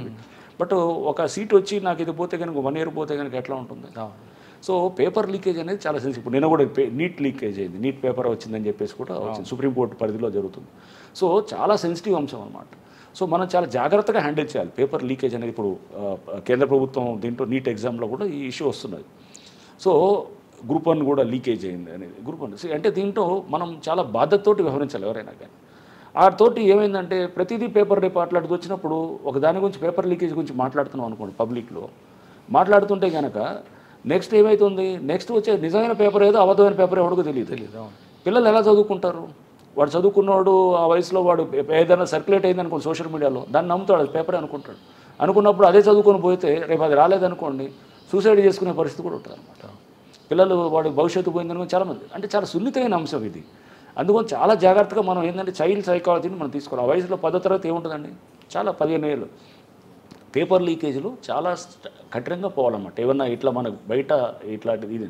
సో చాలా అందరూ కూడా అంటే మన రాజకీయ పార్టీలైనా కానీ రాజకీయ లీడర్లు అయినా కానీ కూడా ఇది చాలా జాగ్రత్తగా చేసుకోవాల్సిన అంశం అన్నమాట. లీకేజ్ వేరు, మ్యాల్ ప్రాక్టీస్ వేరు అన్నమాట. మ్యాల్ ప్రాక్టీస్ ఎగ్జామ్ జరిగినప్పుడు ఆ తర్వాత ఎప్పుడైతే అరెస్ట్ చేసామో ఇంకా ఏది ఒక్క లీక్ కాలేదు, ఏం లేదు. అంటే గవర్నమెంట్ ప్రెజర్ లేదు, యాజ్ పర్ లా ప్రకారం గవర్నమెంట్ ప్రెషర్ అనేది కాదండి, గవర్నమెంట్ ప్రెషర్ కలిసి మీరు ఆ అంశాన్ని మనం చాలా సున్నితమైన అంశంగా తీసుకున్నప్పుడు దాని మీద మనం వీళ్ళు ఇతనే చేసినప్పుడు బయటకు వచ్చినప్పుడు మీరు లీక్ అని మీరే చెప్తూ మీరు చేస్తుంటే కనుక రేపు దీనికి అంతకుముందు రోజు పేపర్ లీక్ అయింది, ఇది లీక్ అయింది. సో వస్తున్నారంటే మీ వ్యక్తి ఇతను ఓపెన్గా ఇతను చేస్తున్నప్పుడు యాక్చువల్గా అతన్ని చెక్ చేయాల్సింది పోయి మనం దాన్ని బయటకు పబ్లిసైజ్ చేసి ప్రతి పేపర్ లీక్ అంటే కనుక రేపు ఏమవుతుంది అక్కడ, పిల్లలు సఫర్ అవుతారు. సో అది ఉన్న ప్లస్ న్యాచురల్గా ఇతను మనిషే కదా, ఇతని వల్ల ఇదే కదా. సో అంటే ఆ కేసు కోర్టులో ఉంది కాబట్టి దాని గురించి మనం ఎక్కువ ఇన్వెస్టిగేషన్లోకి వెళ్ళకూడదు. సో సార్ ఇప్పుడు నాకు ఇక్కడికి వచ్చారు, సిస్టమ్ లాస్ట్ క్వశ్చన్ అడుగుతానండి. మన దగ్గర సిస్టమ్ అనేది మీరు స్ట్రాంగ్గా ఉండాలి, సిస్టమ్ కరెక్ట్గా ఉంటే కింద వ్యవస్థ కూడా బాగుంటుంది అన్నది మీరు ఫస్ట్ నుంచి నమ్ముతున్నారు. యూనిట్ ఆఫీస్ సరిగ్గా ఉంటే కింద వరకు కరెక్ట్గా వెళ్తుంది, మీరు ఎక్కువ ప్రయారిటీ సిస్టమ్కి ఇస్తున్నారు. కానీ మన దగ్గర అరెస్ట్ అనేది తర్వాత ఆ నిందితుడికి శిక్ష పడుతుందా లేదా అని పక్కన వెళ్ళిపోయి కేవలం ప్రాసెస్ పనిష్మెంట్ మాత్రమే మనం చూపిస్తున్నాం. కానీ అసలు లాస్ట్కి అక్యూజ్డ్ ఉన్నాడు, ఏవైంది, వాడికి అరెస్ట్ అయ్యాడా లేదు విషయం పక్కన మర్చిపోతున్నాం అండి. కేవలం అరెస్టు, ఛార్జ్ షీట్ మర్చిపోతున్నాం. ఈ అరెస్ట్ ప్రాసెస్లోనే పనిష్మెంట్ అయిపోతుంది అక్యూజ్. అంతే, అదే అవుతుంది. ఇప్పుడు దాన్ని కంట్రోల్ చేయాలంటే ఏం చేయాలి? అంటే అరెస్టు అనేది ఒక డెఫినెట్గా వాళ్ళకి అది ఒక పబ్లిక్ షేమ్గా ఫీల్ అవుతారు కూడా. అరెస్ట్ అనేది సపోజ్ 3 నెలలు 4 నెలలు అరెస్ట్ అయ్యి ఉన్నారనుకోండి. ఇప్పుడు మారుతిరావు, నేను ఆ రోజు చెప్తున్నాను, మారుతిరావు అతను అరెస్ట్ ఫీల్ అయ్యే కదా, అతను తర్వాత అరెస్ట్ అయ్యాడు. తర్వాత అతను కోర్టులు చెప్తున్నాయి కదా అరెస్ట్ అనేది మ్యాండేటరీ కాదు అంటుంది కదండి. లేదు, అది కొన్ని కేసెస్లో అంటే బెయిలబుల్. 7 సంవత్సరాలు బట్ సపోజ్ మర్డర్ కేసులో అరెస్ట్ అనేది ఖచ్చితంగా అది కాదు కదా. 7 సంవత్సరాలు పైబడిన కేసులో అరెస్ట్ కానీ 7 సంవత్సరాల లోపల దాంట్లో మ్యాండేటరీ కాదు. ఎందుకంటే మన వాళ్ళు ఏం చేస్తున్నారంటే అరెస్ట్ చేసాం, చేతులకు ఛార్జ్ షీట్ వేసాం, అయిపోయింది అనుకుంటున్నారు కదా. కన్విక్షన్ వచ్చే విధంగా ఎందుకు చేయలేకపోతున్నారు? అదే చెప్పేది, ఇన్వెస్టిగేషన్ స్టాండర్డ్స్ వస్తాయి దాంట్లో. ఎందుకంటే చాలా కేసెస్ అయిపోతున్నాయి, ప్రెషర్ ఎక్కువ అవుతుంది. ఇప్పుడు ఉండేటటువంటి ఆఫీసర్స్ కూడా వాళ్ళకి ఏంటంటే తీసుకోలేకపోతారు, కంప్లైంట్స్ కూడా అన్నీ వస్తాయి. సమాజంలో చాలా చోట్ల వ్యవస్థలు సరిగ్గా చేయలేకపోతే కూడా అది పోలీస్ దగ్గరికి వచ్చేసి వాడు ఏదైనా కానీ ల్యాండ్ కబ్జా అంటాడు, లేకపోతే ఎన్నో ఇన్స్టిట్యూషన్స్ పనిచేయాల్సిన పద్ధతిలో పనిచేయకపోతే కనుక అవన్నీ కూడా ప్రెషర్ పోలీస్ మీద పడుతుంది. ఓవర్ బర్డెన్ కూడా ఉంటారు. అంటే ఎక్కువ కేసెస్ వచ్చే కొద్దీ కూడా క్వాలిటీ తగ్గిపోతుంది. సో వీళ్ళు కొన్ని కేసెస్ బాగా చేస్తారు, అలానే ఇన్వెస్టిగేషన్ స్టాండర్డ్స్ తెలియదని కాదు. చాలామంది అవసరం మంచి ఇన్వెస్టిగేటర్స్ కూడా ఉన్నారు, చేస్తారు, కన్విక్షన్స్ వచ్చేవి కూడా ఉంటాయి. బట్ మల్టిపుల్ కేసెస్ అయిపోవడంతో కూడా ఇలా ఉంటుంది. అండ్ లోకల్ కొన్ని ప్రెషర్స్, ఇన్ఫ్లుయెన్సెస్ ఉండే కూడా కొన్ని కావాలని వీళ్ళు లైట్గా చేసేవి కూడా ఉంటాయి. కేసెస్ రకరకాలుగా ఉంటాయి. అదంటే ఏదైనా నేను ఇదేని కారణం అని చెప్పను కానీ, బట్ అన్నిటికన్నా ముఖ్యం నేనేమనుకుంటా అంటే too many cases, too many complaints అన్నీ వచ్చేటప్పటికి ఇంత వర్క్ ప్లస్ అతను బందోబస్తులతో ఉంటాడు, సతమతం అవుతుంటాడు. ఆ ఇన్స్పెక్టరో ఎస్ఐ అనేది చాలా ప్రెషర్ ఉంటుంది అనమాట. బట్ డెలిబరేట్గా మిస్చీఫ్ చేశాడు అనుకోండి, అతన్ని స్పేర్ చేయకూడదు. అతన్ని డెలిబరేట్గా చేసినప్పుడు తప్పుడు కేసులో పెట్టాడు. నేను చెప్పాను, ఖమ్మంలో విలేకర్ని ఎవరినో పెట్టారు, ఆరు లేకపోతే కనుక ఇంకేదో వేరే కేసులో మొత్తం తారుమారు చేసేసాడు. చనిపోయిన కేసుని అసలు దాన్ని పూర్తిగా నీరుగా చేసి దాన్ని మామూలు కేసులాగా చూపించేదానికి ట్రై చేశాడు. ఇట్లాంటివన్నీ డెఫినెట్గా సీరియస్గా తీసుకుంటాం అనమాట.